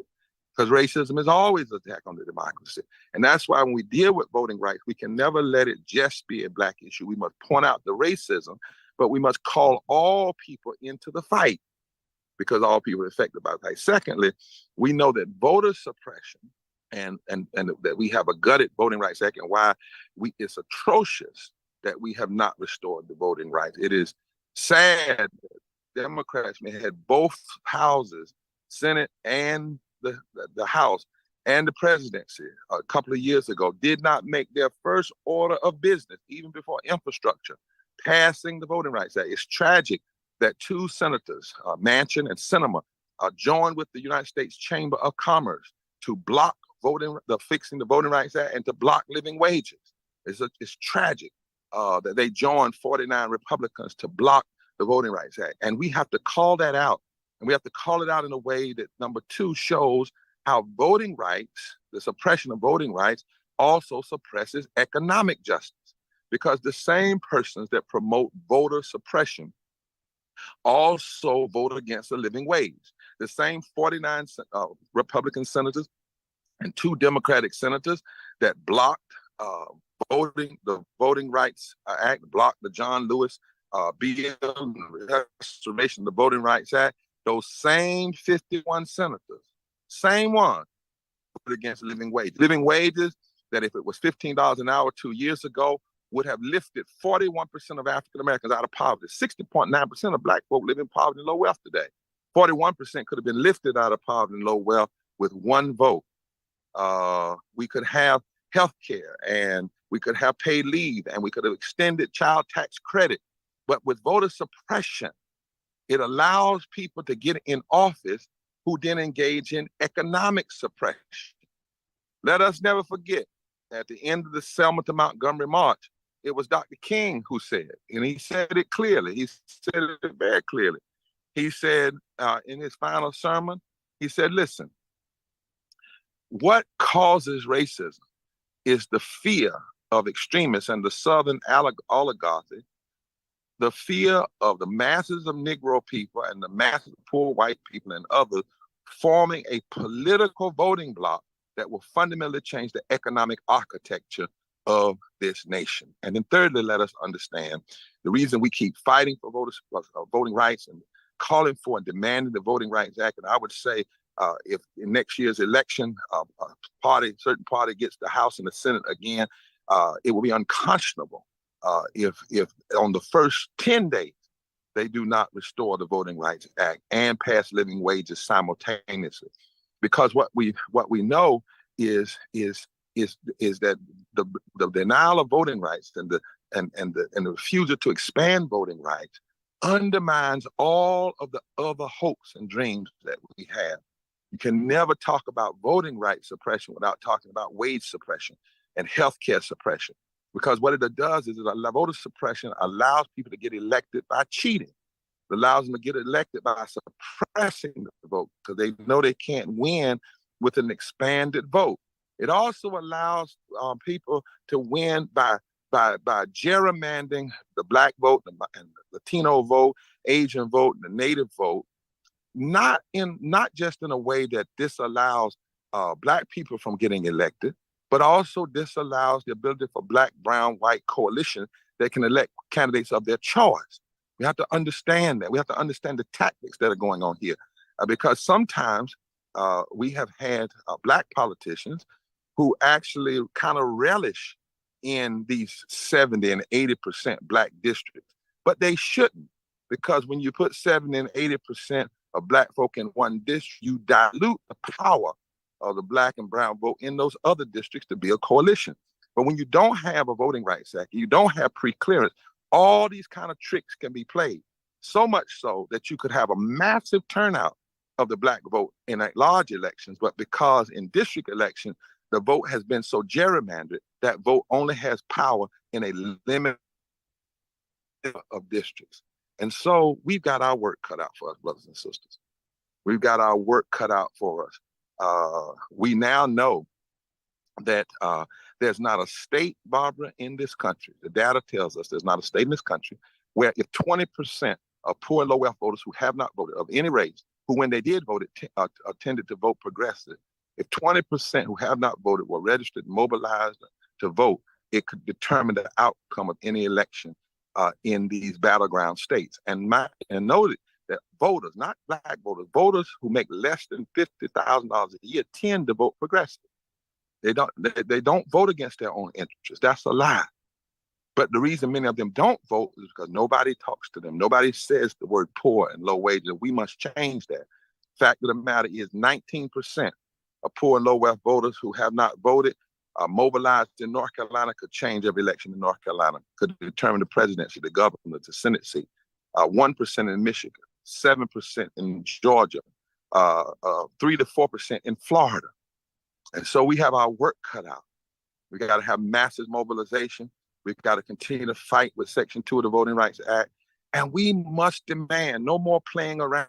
You know, yes, we wanted an infrastructure bill, but we could have done infrastructure, financial and infrastructure of democracy at the same time. It didn't have to be one or the other. Yes, we wanted an Inflation Reduction Act. Okay, that's good. We could have done an Inflation Reduction Act and Restoration of the Voting Rights Act at the same time. Yes, we wanted child tax credit. Yes, it was temporary. We could have done child tax credit and Voting Rights Act at the same time.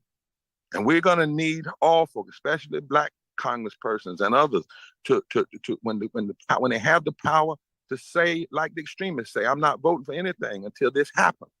Because voting rights is at the heart and soul of democracy. If you mess with voting rights, you mess with every other part of the hopes and dreams of that democracy.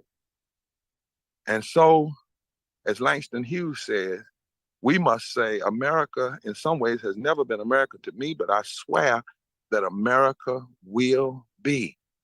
And we cannot rest until we have a restored Voting Rights Act. We cannot rest until we vote our numbers. Reverend Jesse Jackson used to say, if we vote our numbers, we'll show our power. And our numbers, I just don't mean Black people. I mean all people who represent the moral center, all people who represent the moral remnant, all people who represent the call for justice, all people who understand you cannot have a country where poverty is the fourth leading cause of death in that country, higher than homicide, higher than respiratory disease, higher than diabetes, higher than police violence. And it is not at the center place of any public agenda. You cannot have a democracy where 140 million people were poor and low wealth before COVID. Poverty was the fourth leading cause of death before COVID, where poor people died at a rate 3 to 5 times higher during COVID because we discriminated in our delivery of services, not because the COVID discriminated. You cannot, in a society where 350,000 people have died during COVID, not from COVID, but from the lack of health care. You cannot accept an impoverished democracy. So lastly, voting rights is a matter of life and death. It's a matter of the life of the democracy. And it's a matter of people's lives, because people die from bad public policy. It's called policy murder. It was a term coined by a sociologist named Ingalls in the 18th century when he looked at what was happening in England. And we need to recover it today. Poverty, wages, lack of health care are forms of policy murder, and they do not have to exist. So let us fight. Let us build, let us work in the courts, in the streets, at the ballot box. Let us mobilize. Poor People's Campaign, we're headed toward 30 simultaneous mass gatherings at state capitals in February of next year, and then a massive gathering in June 15, 2024, mass Poor People's Assembly, low-wage workers, and tomorrow march on Washington and to the polls, and then a massive work among 15 states to touch 15 million poor and low-wealth voters who have not voted will be our work between now and November of 2024. Let us all work together.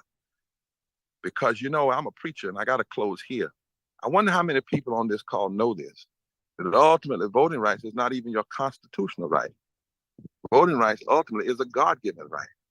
If you go back to the Bible and the prophets taught that the word for vote and the word for voice are the same word, call, K-U-L, call. So when the Bible says lift up your voice, call, it's also saying lift up your vote. In other words, God gave human beings the right to vote, the right to choose, the right to make a difference. And any system or anybody that tries to suppress my right to vote, they're trying to play God. They're acting like they have a right to suppress my humanity, to suppress my voice. And that can never be stood for. That is sin. It is idolatry. It is immoral. Call stands for voice. Call stands for vote. When we lift our votes, we lift our voice. When we lift our voices, we then make our voices heard through our votes.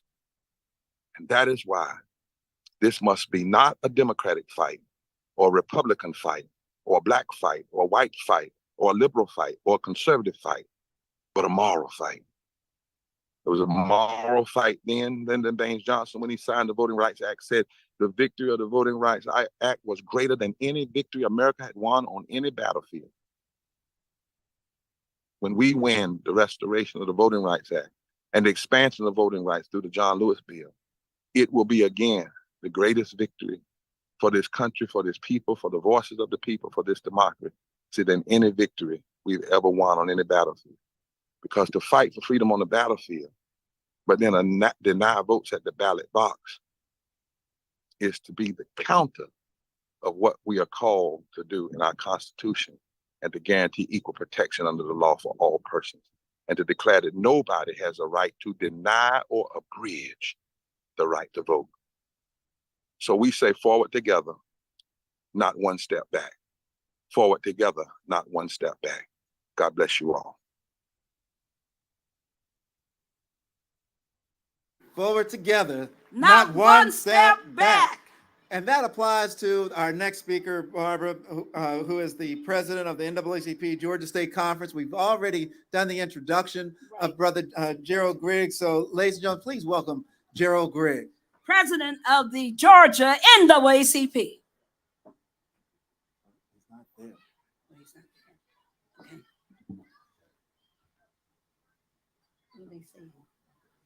Okay, who did it? And you know, ladies and gentlemen, we want. I know everyone saw someone that just arrived, you know, Barbara, but we're going to hear from the Reverend in just a moment. But we want to have this message that we have from Gerald Griggs, and then we'll be up with the good Reverend Gerald Griggs. There it is.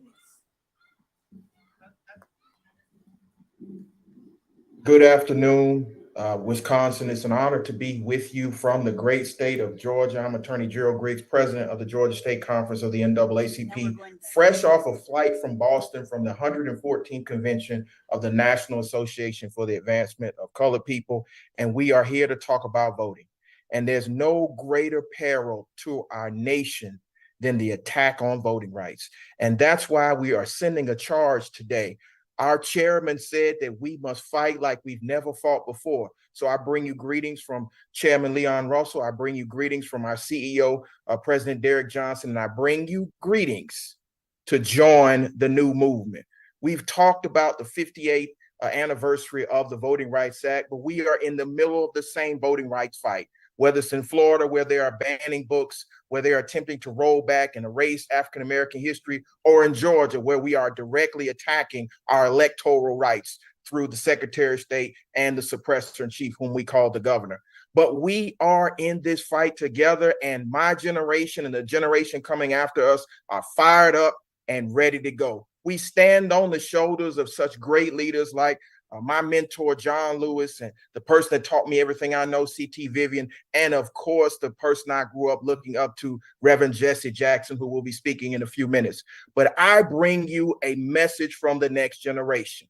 We fought for Freedom Summer for Big George, for Ahmaud, for Breonna, for Rayshard, and so many others. And the focus of that fight was to make sure that we were free from police brutality and we had the right to vote and elect change. And we did that. In Georgia, we elected change in 2018 and 2020, and when we saved the democracy in 2021 and 2022. And we are preparing in 2023 for our municipal elections and 2024 for the presidential election. But I'm so happy to partner with Daryl Jones and Barbara Arnwine with the Transformative Justice Coalition. They've done phenomenal things in Georgia and around the South and around the country. With our partners like Black Voters Matter, you heard from my sister girl, Latasha Brown, and of course, Cliff and Wanda, who drive the blackest bus in America. But I'm here to tell you, Wisconsin, we need everybody to join the fight. We are in the fight for the soul of our democracy. We are in the fight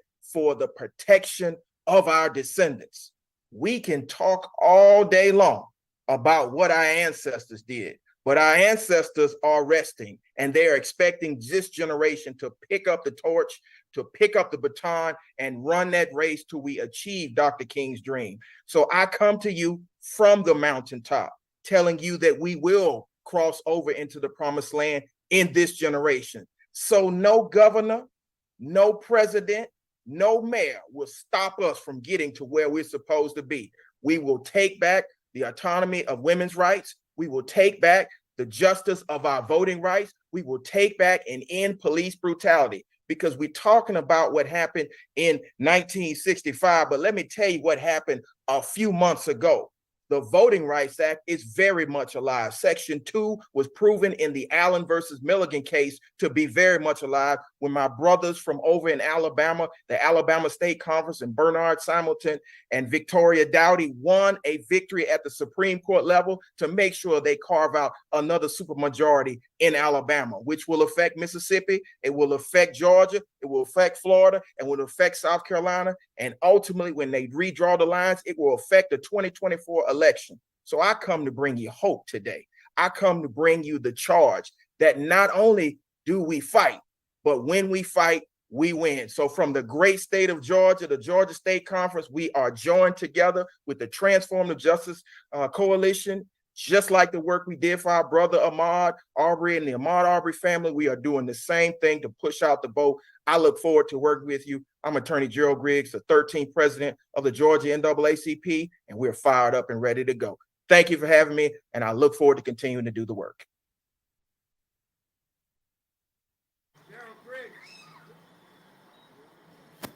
Gerald Griggs, the president of the Georgia chapter of the NAACP. Ladies and gentlemen, at this point, we have a special guest that has come to join us from Chicago. And Barbara, you want to do the introduction? Well, everybody, we have with us a world icon. We have with us a person who the history books reflect over and over. We have with us someone who stood with Dr. King. We have with us someone who has never stopped saying, keep hope alive. We have with us the Reverend Jesse Lewis Jackson. Love you, Barbara. How's everybody? People to bring your chairs up. Come closer to them.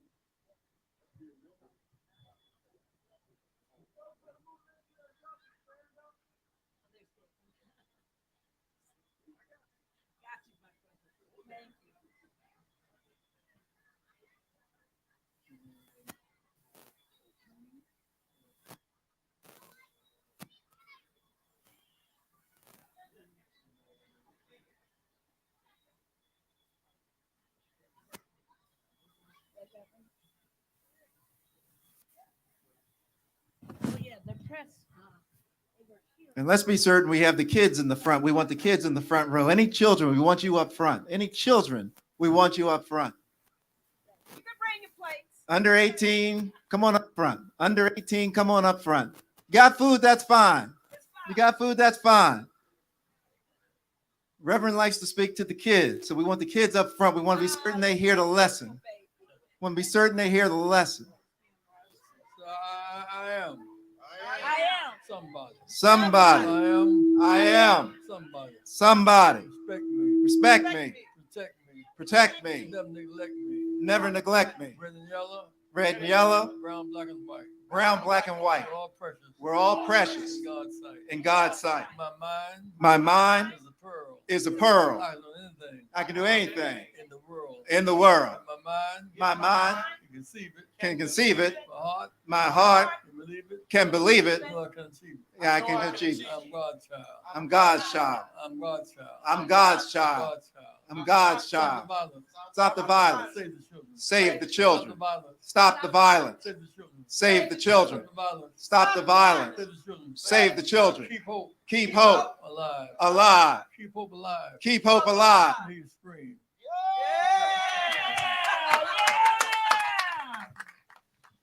I want to say to you today, my friends, Bring your mic on. Yeah. I have I saw you last up here in Milwaukee. I've had a couple of injuries. Yes. One, I had COVID and on top of Parkinson's. Right. And pneumonia, same time. But the God I serve is a good God. Yes. Nothing is too hard for God. Said nothing. Nothing. Too hard for God. Too hard for God. You trust Him. Trust Him. He'll see you through. We'll see you through. So I went to the hospital to take my wife. The COVID doctor said, "Let me check you out, Jesse." And he checked me out. I had it as well. And then woke up in the morning about 6 days later. And neither speak nor walk. So I have a slight talking impediment. But if you don't hear what I'm saying, ask Lena what I said. She asked Lena. Ask Lena. Ask Lena. Ask Lena. Listen to my friends, the vote is important. In 1963, Dr. King gave a speech on Washington. Only one black official in the whole South. Virginia around to Texas, just one black official. Leroy Johnson was a black official in the South. Yes. The thing about that is that one light, it gets pitch dark at night. One light shines all the darkness. One light shines all the darkness. Shine on the darkness. One light One light. shines all the darkness. Shine all the darkness. You don't drown because water is deep. You don't Drown because the water is deep. Drown when you stop kicking. You drown when you stop kicking. Keep on kicking. Yeah. Let me say, my friend, Leo was a hero. He was in Dr. King's class in Morehouse. He won the Senate seat, and he was our guy. One day, Act Handler Lester Maddox was not any more qualified to be governor than you are to fly a plane if you've never been in concrete. He held up a Act Handler and said, "Any black come to this place, I hit him with Act Handler." Not turn white people on, so he won election. Now, his son got in trouble, and Leroy Johnson spoke up for him. He said, "What's wrong with him?" He said, "Politics, be smart. Be smart. Be smart. Be tactical. Tactical. Be strategic." Be strategic.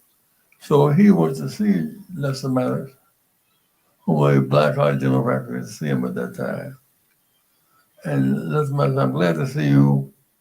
Thanks for helping my son. Let's judge this president in the Elizabeth at that time, Leroy Johnson. She's glad to help you, Governor. I think your son deserves a second chance. So Max jumped up and shook his hand. She said, now I have I can do for you at any point in time. So Lester Max said, I'll help you, Barbara. Yes. I'll help you. I'll help you. I help you. So Johnson said, I have a friend. Would you help him? Named Muhammad Ali. So one guy, I murdered 335 whites, House and Senate combined. Said, he said, I want to honor my commitment to you, but if I let the family eat me alive, he said, he better get eaten. Next day, after he came out, he was going to support Ali. Then moved on, Lester Matters. Back down his commitment. The Sanders, a white guy who brings fairly decent office. The case is a legal case. He won the case. So a lot about Don King when Ali was fighting. Promoter. See, one black man. One black man. With a vote. With a vote. That's how Ali got back in the ring. It's how Ali got back in the ring. He was 53 cities and towns and states. And he could not fight. So one vote. One vote. Made a difference. Made a difference. My friends, I say you should go house to house. Plant to plant. A lot of people come off with last week. Somebody they had lost their job because of affirmative action laws. So you remember the NAACP or the NAACP or Rainbow Group? I'm not a member of the civil rights organization. Say, why you come to us now? You got the job, you thought it was because you were smart. You get it because you know you're black. Hear me, friends, hear me. The fact of the matter is we all rise and sing together. Yes. But we rise together, and sing apart. We sing apart. Vote does matter. Voting does matter. Now, in the South, where the boats landed for slavery, every capital now has a black mayor. Richmond, Virginia, Columbia, South Carolina, Charleston, South Carolina,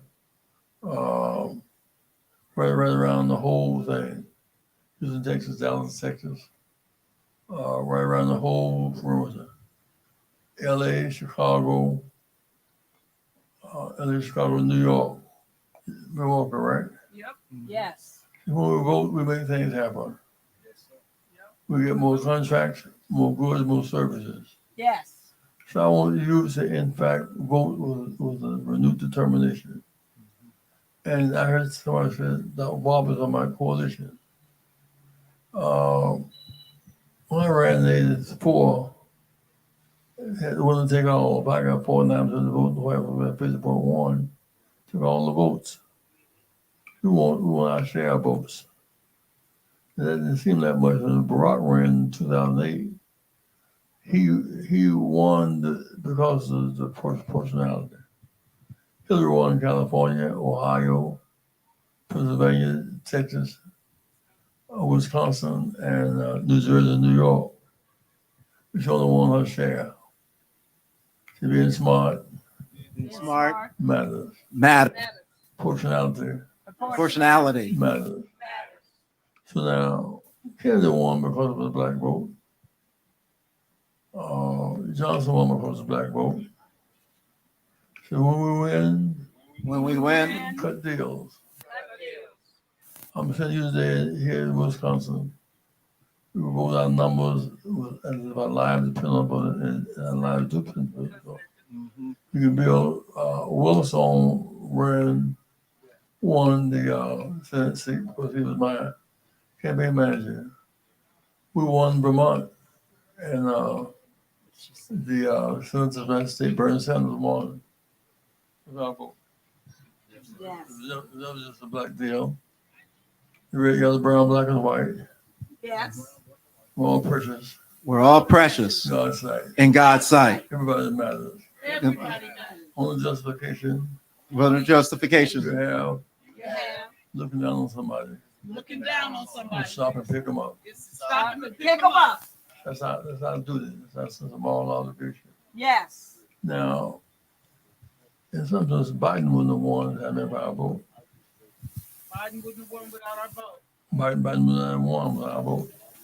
Biden would not have won without our vote. Can't win without our vote. And so we want to win. Yeah. I want from Biden a new Emancipation Proclamation. Yes, you said this. Well, new Emancipation Proclamation.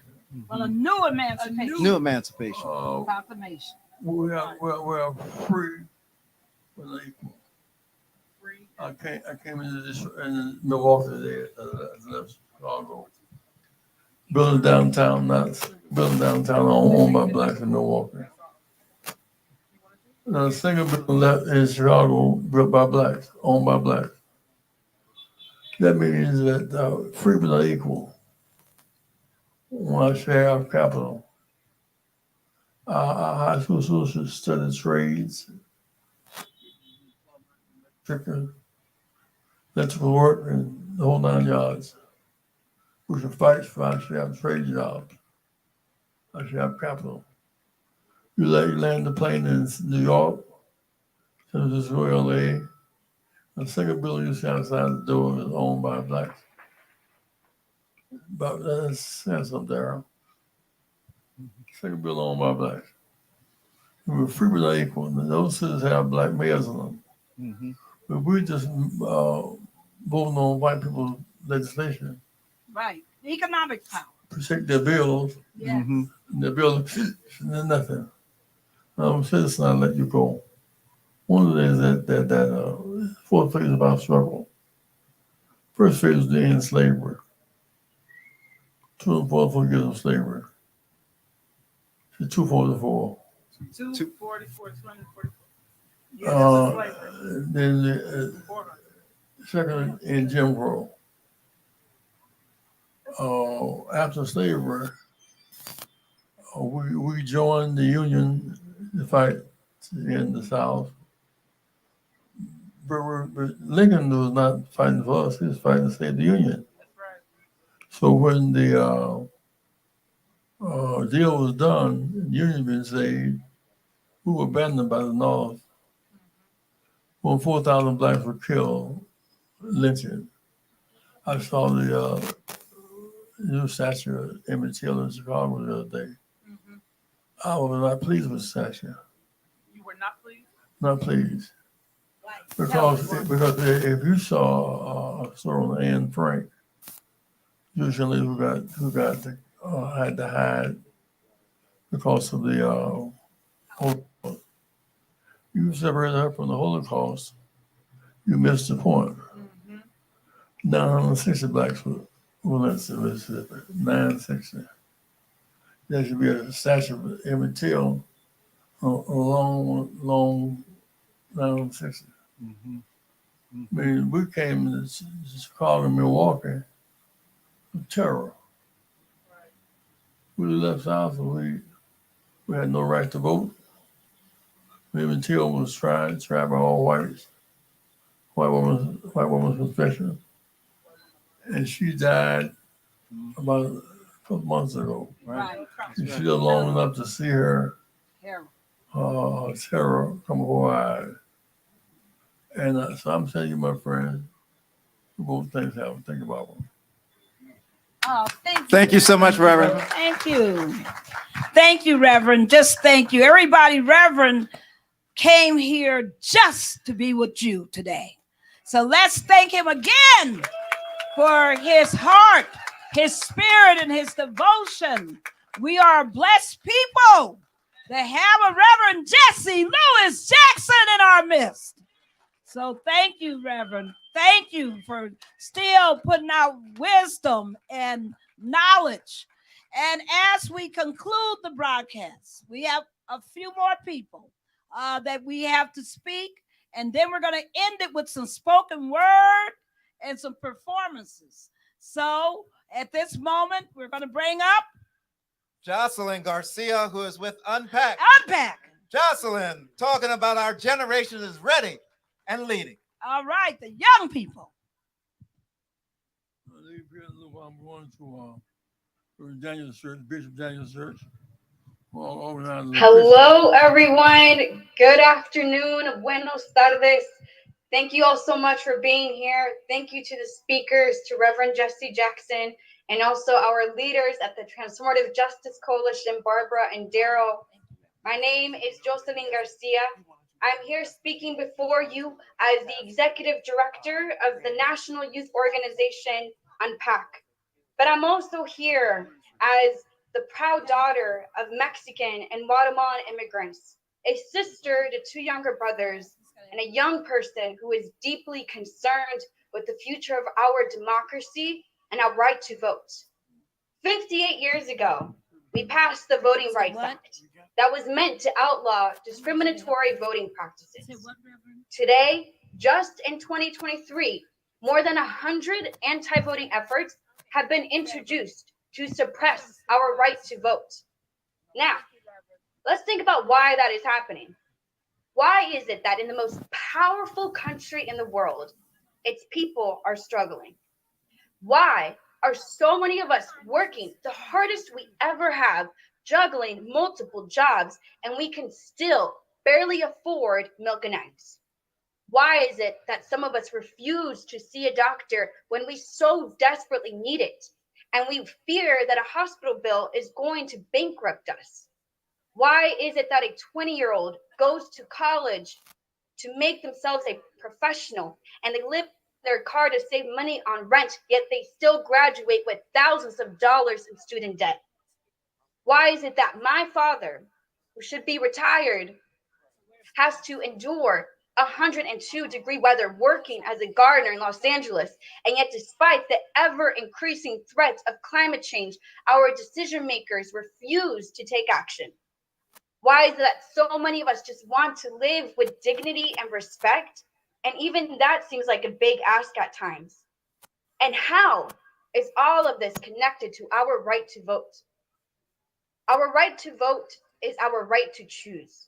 It is a form of agency and control over our lives, our destiny, and the conditions we live in, specifically for Black and brown communities and the working class, like so many other speakers have shared today. This is all happening because we live in a democracy that serves big corporate interests, and those special interests work really hard to strip us of our right to vote. Anti-voting efforts are about removing that agency from us. It is about controlling us, because when we have power, we are a threat to a status quo that benefits from the subjugation of our people. It is not an accident that our right to vote has been under attack. And it's not an accident that our democracy does not truly represent us. The good news, though, is that we have won before. 58 years ago with the passage of the Voting Rights Act. And so many people at this event today made that win possible 8 years ago, despite the enormous pushback and sacrifice. And the fact that they are still here today, but now in the company of so many more, including a new generation of young people who are breaking youth voter turnout numbers every recent election. That in itself is a testament to our power. We lose when we stop believing that a better reality is possible, and when we stop fighting for it. As Reverend Jesse Jackson just shared, we lose when we stop kicking. My parents came to this country in the late 1980s from Mexico, Guatemala. They were teenagers fleeing violence and poverty. Since then, they have worked as gardeners and housekeepers. My parents are the hardest working people I have ever met. And they have worked hard and sacrificed harder so that my younger brothers and I have choices. My parents also became citizens in the past recent years, and they voted for the first time in the last midterm and general elections. But every time special interests work to suppress our right to vote, my family and I have less choices, like so many others. Today, we celebrate the anniversary of the Voting Rights Act. But that celebration must be accompanied by our recommitment to fulfill the promise of our democracy. The Declaration of Independence states, we have the right to life, liberty, and the pursuit of happiness. That promise includes our right to vote, and more importantly, our right to live with dignity and respect. We must work to protect our right to vote, even harder than the special interests are working to take our rights away. And you're not going to do this alone. Young people, millennials, Gen Z, and the generations that come after us that are watching us, we have your back. Thank you all so much for your courage, your hope, your leadership, and for being here. We will see you all at the front lines. Thank you.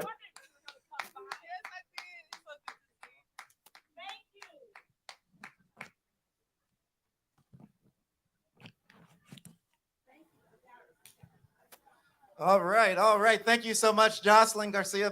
You know, she's one of those people, Barbara, that, you know, she's a fighter. She's in there. You know, she's one of the people, Barbara, that I can honestly say, not only does she stand for what she believes, but she's willing to go to jail for what she believes. Right. And we have coming on the stage now a fighter. He was part of our DC training crew for the TJC Fellows. He's also your elected representative. We're talking about none other than Darren Madison. Come on, Darren. Come on, Darren. Appreciate you. All right. It's always good to see you.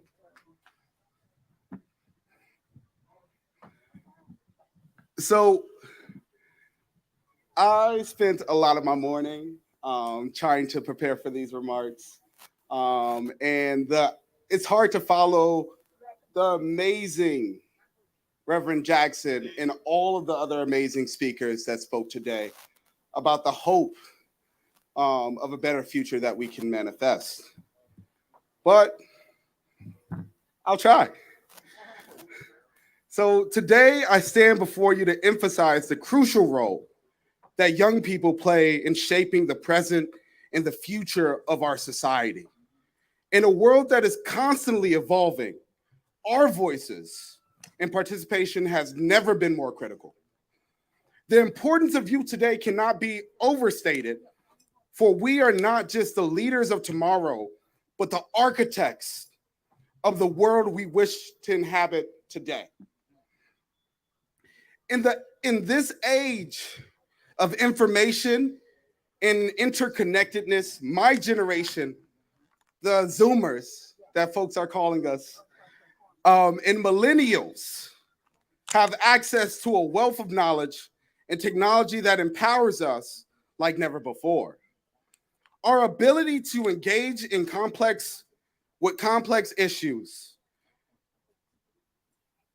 challenges, and introduce fresh perspectives and bring those to the table are unparalleled. We've seen it. We saw it in the pandemic, right? When young people throughout the nation came together and fought for police accountability. We've seen it throughout our history, right? From the Civil Rights Act of 1964 to the Voting Rights Act of 1965, which we stand here to honor today, which we wouldn't have without the foot soldiers from Selma I had the honor to meet a few months ago at their annual Jubilee. Then I look closer at this state, our state, Wisconsin, and even closer at here, the Selma of the North. And I remember the fair housing ordinance that was passed here because young people marched for 200 days alongside Vel Phillips, right, in the NAACP Youth Commandos, to author a piece of legislation and pass a piece of legislation that was stronger than the federal bill.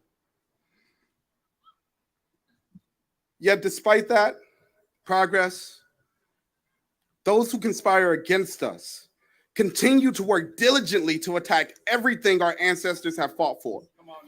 Those attacks are on our voting rights.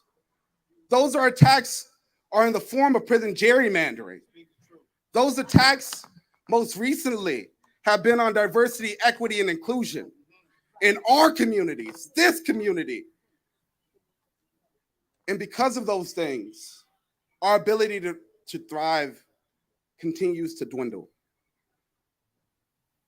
And though these times seem to be bleak, I want to remind you, especially the young people here today, that we are our ancestors' wildest dreams. So remember this, our votes carry the potential to influence policy decisions on critical matters such as climate change, education, healthcare, social justice, and so much more. By actively participating in this democratic process, we ensure that our interests are represented, that our concerns are addressed, and that people that look like me are in a position of power. That's right.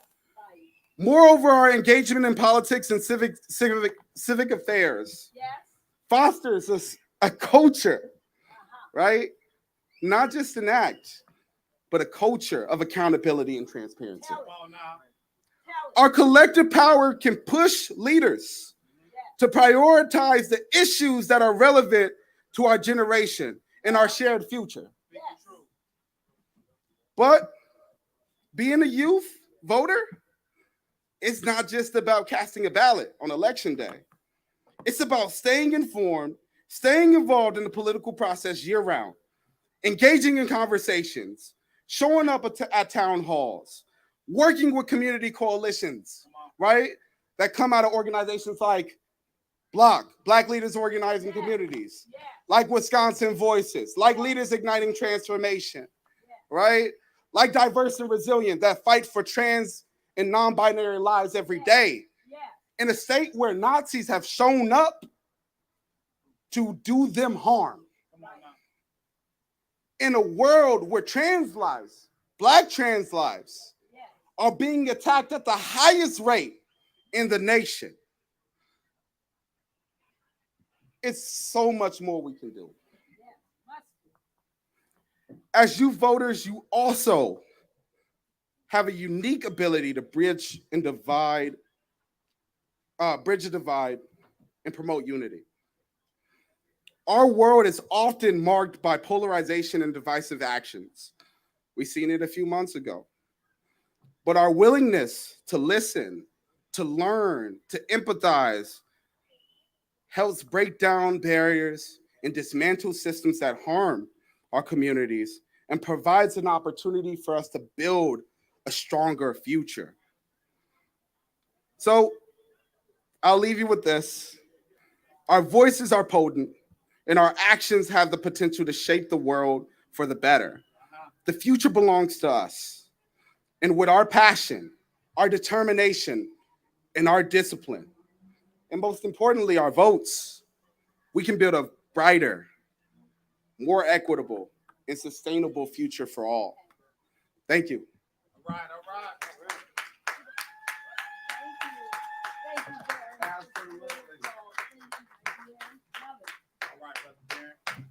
Thank you so much, Representative Darren. So proud of you and all that you do and the stances that you take and the fight that you put forward. It's our pleasure to bring up next to the microphone with spoken word, Mohib Dyer. Mohib.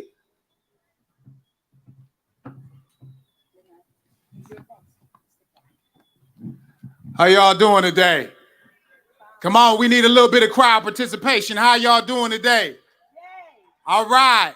My good brother Kwabena Anton Nixon and I, as we travel all over this country, we always say that ignorance is loud, so the truth must be louder. So on the count of three, I want y'all to repeat after me. Y'all ready for some poetry? Say yeah. I like that. Y'all ready for the struggle? Say yeah. If you're tired of the rich getting richer and the poor getting poor, say yeah.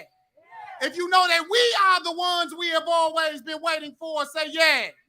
If you want me to go deeper, say deeper. Come on, I can't hear you. If you want me to go higher, say higher. When I say love, you say love, love. love. When I say freedom, you say freedom, freedom, freedom.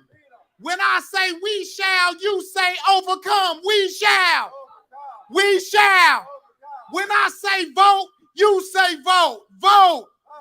Vote. Clap your hands and make some noise for yourself. This is a beautiful day, y'all. And as we go, I want to remind you of something. The great Dr. King, in his speech on the March on Washington, he always cited "I have a dream" when we go back and listen to that. But it was another phrase that came at the beginning of that speech, and it was "now is the time." And I want to remind us today that now is the time. Y'all say it after me. Say, now is the time. We're going to say it again. Say, now is the time. Not tomorrow, the next day, next month, or next year, today. The perfect day.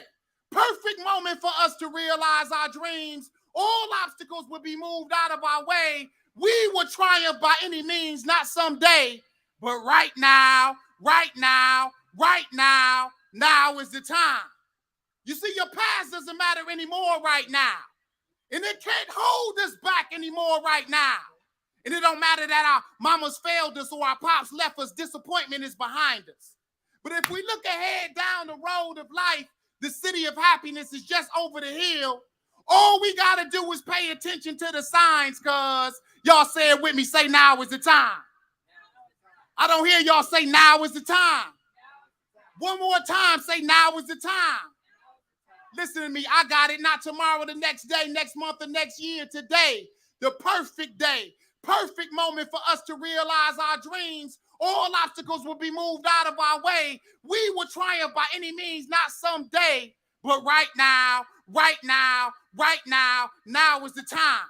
And it don't matter that they call us out of our names, call us helpless, hopeless, dumb, lazy, or loser, or nobody that will never amount to nothing. We've been broke down by put downs. Now it's time for us to get up. Keep your head up, chin up, back straight, poke your chest out. You see, they talk is cheap, but what we say about ourselves is priceless. So say that you mighty, say that you awesome, say that you talented, say that you gorgeous, say that you gifted, and say it right now. Say we gonna secure our right to vote right now. Say we not waiting on no politician right now. Say we gotta build our own communities right now. Say that it is our time right now, not tomorrow, the next day, next month, the next year, today. The perfect day. Perfect moment for us to realize our dreams. All obstacles will be moved out of our way. We will triumph by any means, not someday. Y'all say it with me one last time. Say it with me right now. They need to hear y'all all the way on Burleigh and Garfield, Galena, and Vine and Center. Say it with me right now. Say it with me right now. Say it with me right now. Now is the time.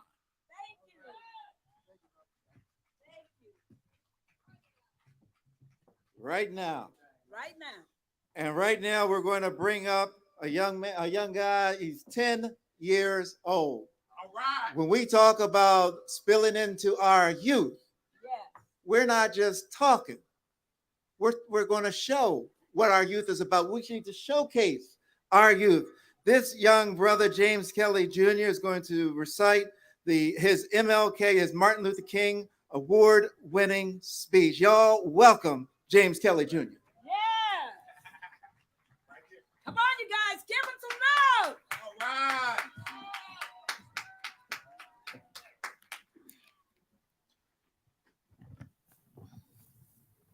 Dr. King said, "The time is always right to do what is right." When King spoke those words in 1964, it was to encourage college students to continue the nonviolent fight for racial equality. Dr. King was not an old man. He actually was still pretty young. And what he did was right during his time. He wanted others to know this too. The time is always right to do things that are right to you and others. It means that it is never too late to stand up against justice or against what you consider is wrong. We must all stand up against injustice, and it's never too late to do what is right. Don't always wait for the perfect time when there is something good you can or want to do. Don't let it take forever. If you think about doing something good, do it now. It is the right time. Otherwise, you might be mad that you didn't get to do it. Here are my ideas of doing what is right. If you do something wrong, you can fix it and do what's right. Don't wait. The time is now. Make time to help someone. That's easy. It's what's right. You can help a friend learn something. Make someone smile. Help your parent and adults can help kids like me. We need good teachers, parents, and mentors. Do what is right. Talk to other people and be willing to listen and learn. My mom and dad always says, listen with your ears, not with your mouth. I don't like hearing that all the time, but sometimes it is the right thing to do. It is never too late or early to do the right thing, no matter how old or young you are. Don't wait. You can help your community by doing things like donating or helping those who need clothes or food. My parents give away things I can't wear, I have grown out of, or toys I don't play with. It is the right thing to do to help someone else. Doing what's right will make you a good person, will also make you feel good. It helps you to be kind to yourself and others when you can behave this way. The best time is now.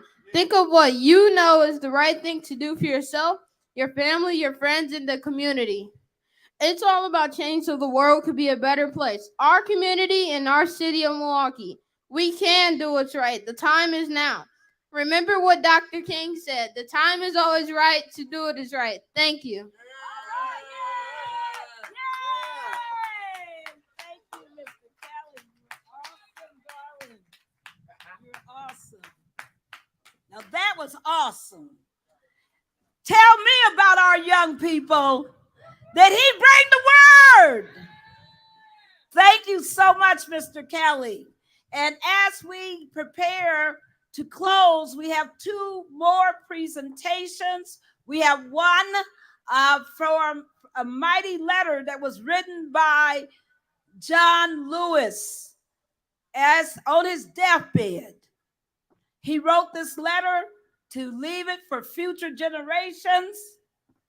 Mr. Chris Walton, if you would please join us on the stage to bring this letter.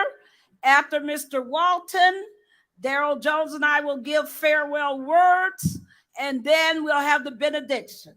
Come on, Mr. Walton.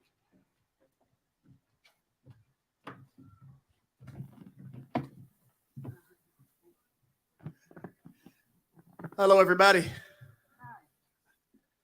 So I have the honor today to get a chance to read John Lewis's final farewell letter to you all.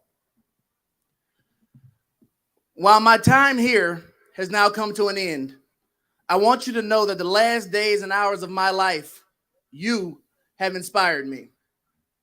You filled me with the hope about the next chapter of this great American story when you used your power to make a difference in our society. Millions of people, motivated simply by human compassion, laid down the burdens of division. Around the country and the world, you set aside race, class, age, language, and nationality to demand respect for human dignity. This is why I had to visit Black Lives Matter Plaza in Washington, though I was admitted to the hospital the following day.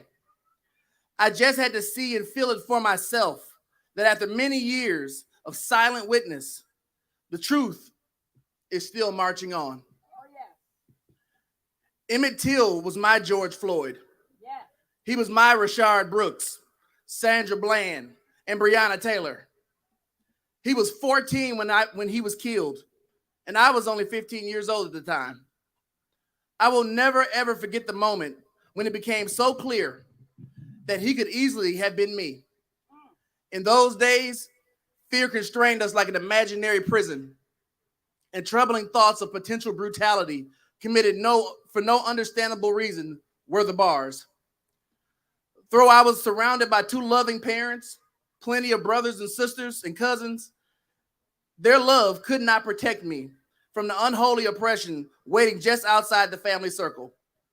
Unchecked, unrestrained violence and government-sanctioned terror had the power to turn a simple stroll to the store for some Skittles or an innocent morning jog down a lonesome country road into a nightmare.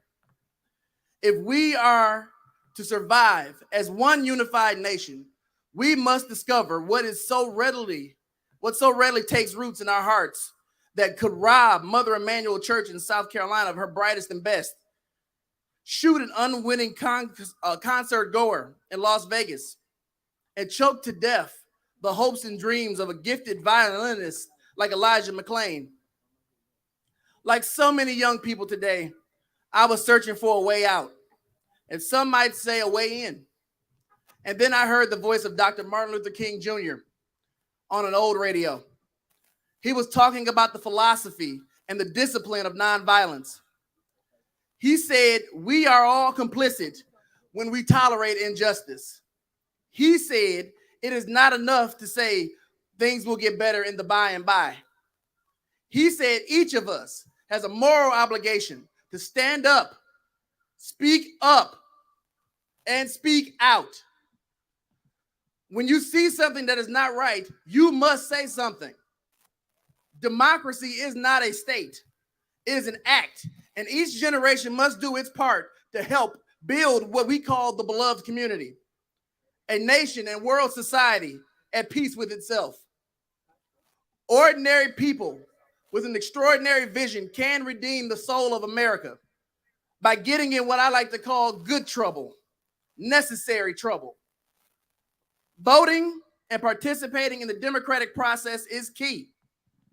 The vote is the most important, most powerful, nonviolent change agent you have in a democratic society. You must use it because it is not guaranteed. You can lose it.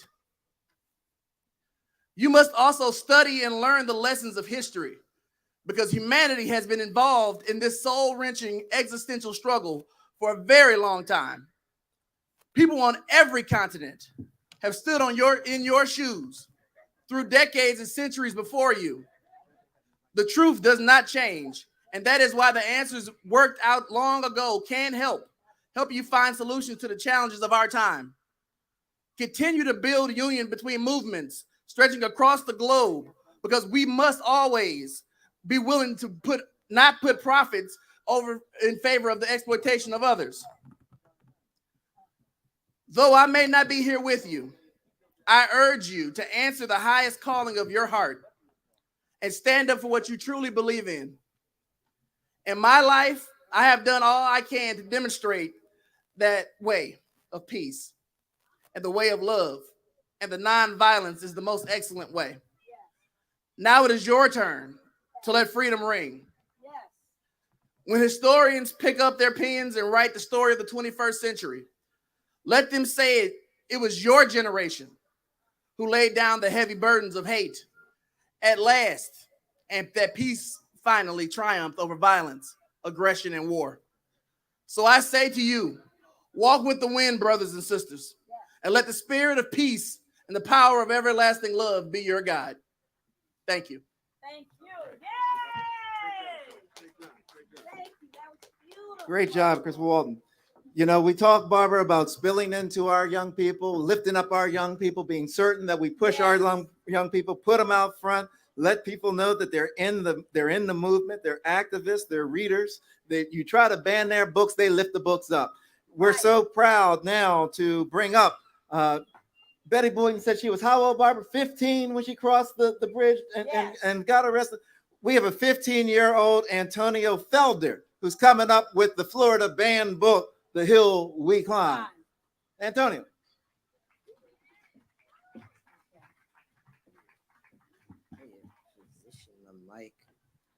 All right. When day comes, we ask ourselves, where can we find light in this never-ending shade? The loss we carry, a sea we must wade.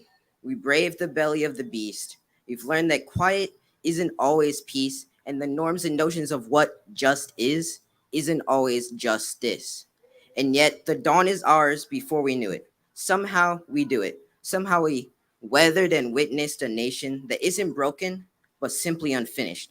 We, the successors of a country in a time where a skinny black girl descended from slaves and raised by a single mother can dream of becoming president only to find herself reciting for one.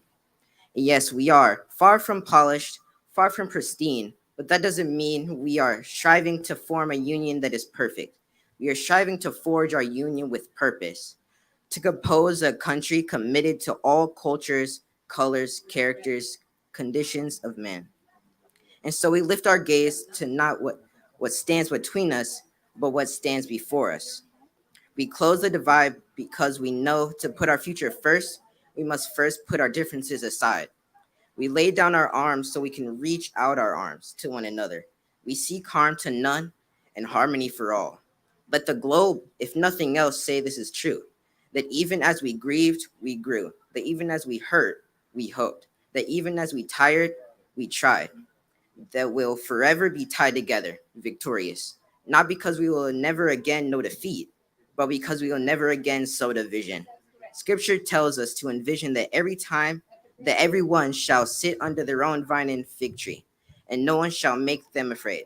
If we're to live up to our own time, then victory won't lie in the blade, but in all the bridges we've made. That is the promise to Glade, the hill we climb, if only we dare. It's because being American is more than a pride we inherit. It's the past we step into and how we repair it. We've seen a force that would shatter our nation rather than share it, would destroy our country if it meant delaying democracy. And this effort very nearly succeeded. But while democracy can be periodically delayed, it can never be permanently defeated. In this truth, in this faith, we trust. For while we have our eyes on the future, history has our eyes on us. That is the era of just redemption. We feared at its inception. We did not feel prepared to the airs of such a terrifying hour, but within it we found the power to author a new chapter, to offer hope and laughter to ourselves. So while once we asked, how could we possibly prevail over catastrophe? Now we assert, how could catastrophe possibly prevail over us? We will not march back to what was, but move to what shall be a country that is bruised but whole, benevolent but bold, fierce and free. We will not be turned around or interrupted by intimidation because we know our inaction and inertia will be the inheritance of the next generation, become the future. Our blunders become their burdens. But one thing is certain, if we merge mercy with might and might with right, then love becomes our legacy and change our children's birthright.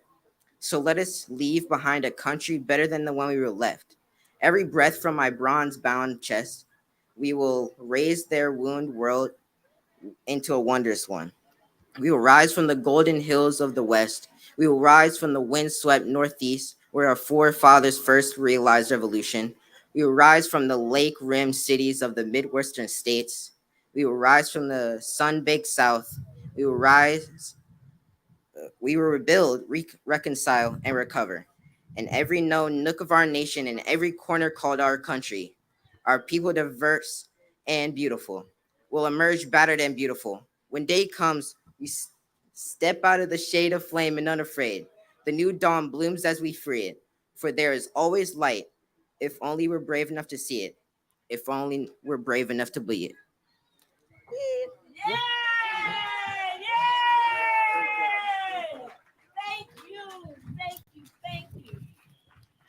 Antonio Felder, 15 years old. Awesome, did that. Milwaukee, y'all better be ready for that young brother. He's That's coming. right, He's coming. But Barbara, we've got to close this out. We have two things we need to do, right? One is that we need to do a benediction, and I can think of no better person than a TJC fellow to do a benediction. And then at the end of it, after the benediction, there's a word that's going to be from the mayor that's going to be playing. But we're going to do this benediction first. Barbara, you got some remarks? Yes. Just want to remind everybody, follow us at tjcoalition.org. We do programs all over the country. Get ready, folks. We're getting ready to pull out the John Lewis bus. We're going to roll during this November because there are major elections coming up. And so watch out, Louisiana. Watch out, Mississippi. Watch out, Kentucky. Virginia, we're coming. Transformative Justice Coalition time. So we are so grateful to all of you who have watched on the internet, either by Facebook, YouTube, and of course, those of you who watch by Lit TV. We're grateful to all of you, and we're grateful to everybody who's here in Milwaukee at Sherman Park. Say a word.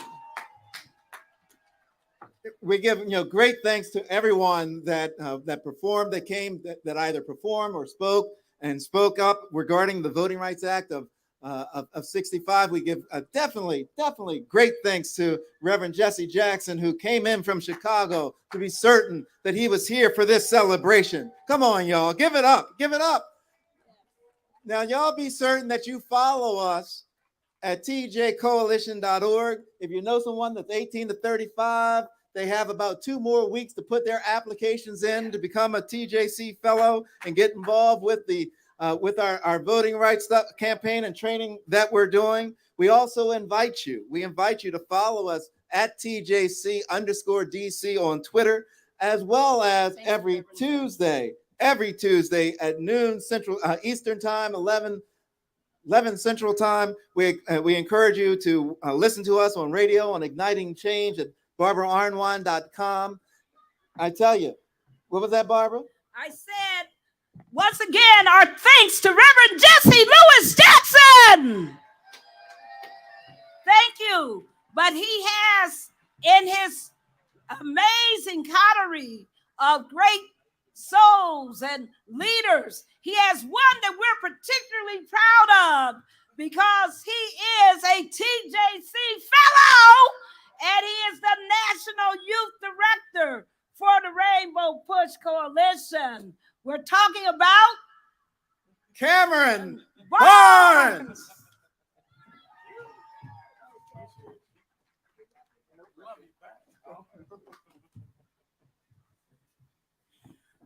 Evening, everyone. Certainly, we're grateful. Can we give Attorney Barbara Arnwine and Attorney Daryl Jones a hand? Have you enjoyed yourself this afternoon?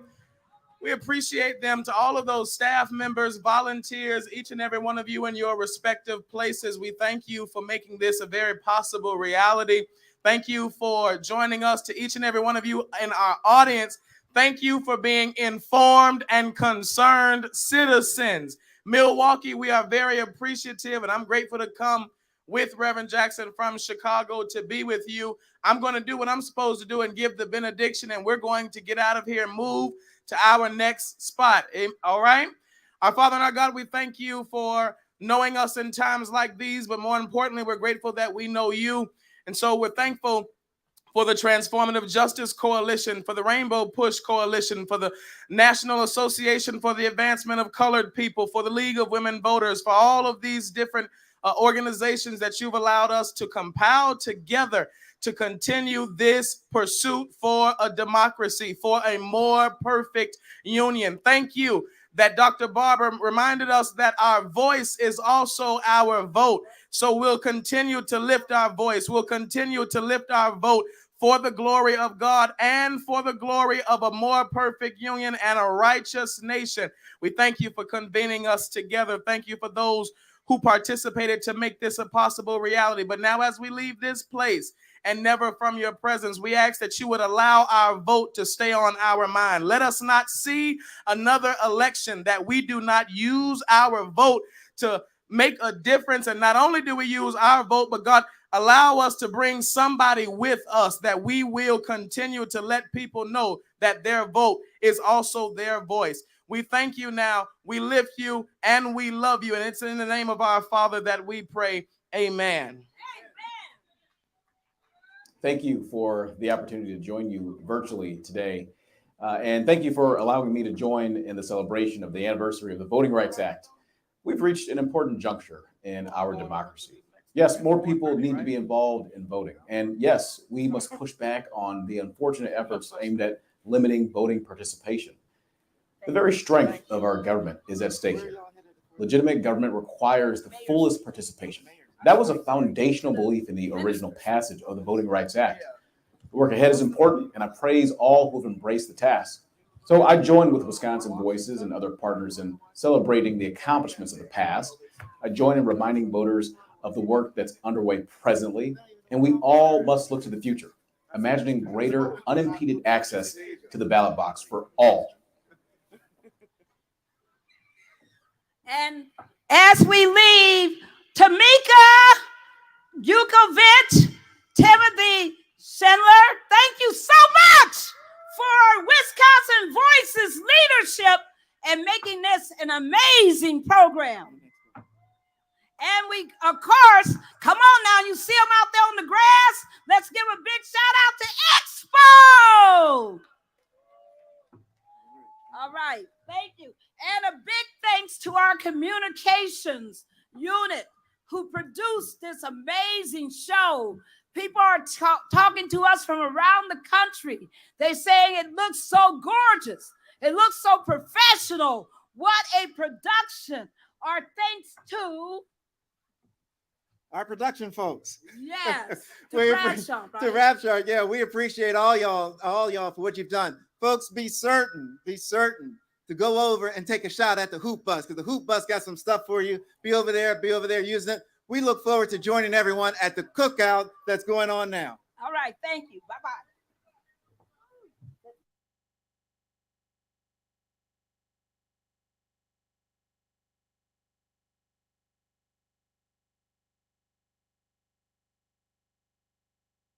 Bye-bye.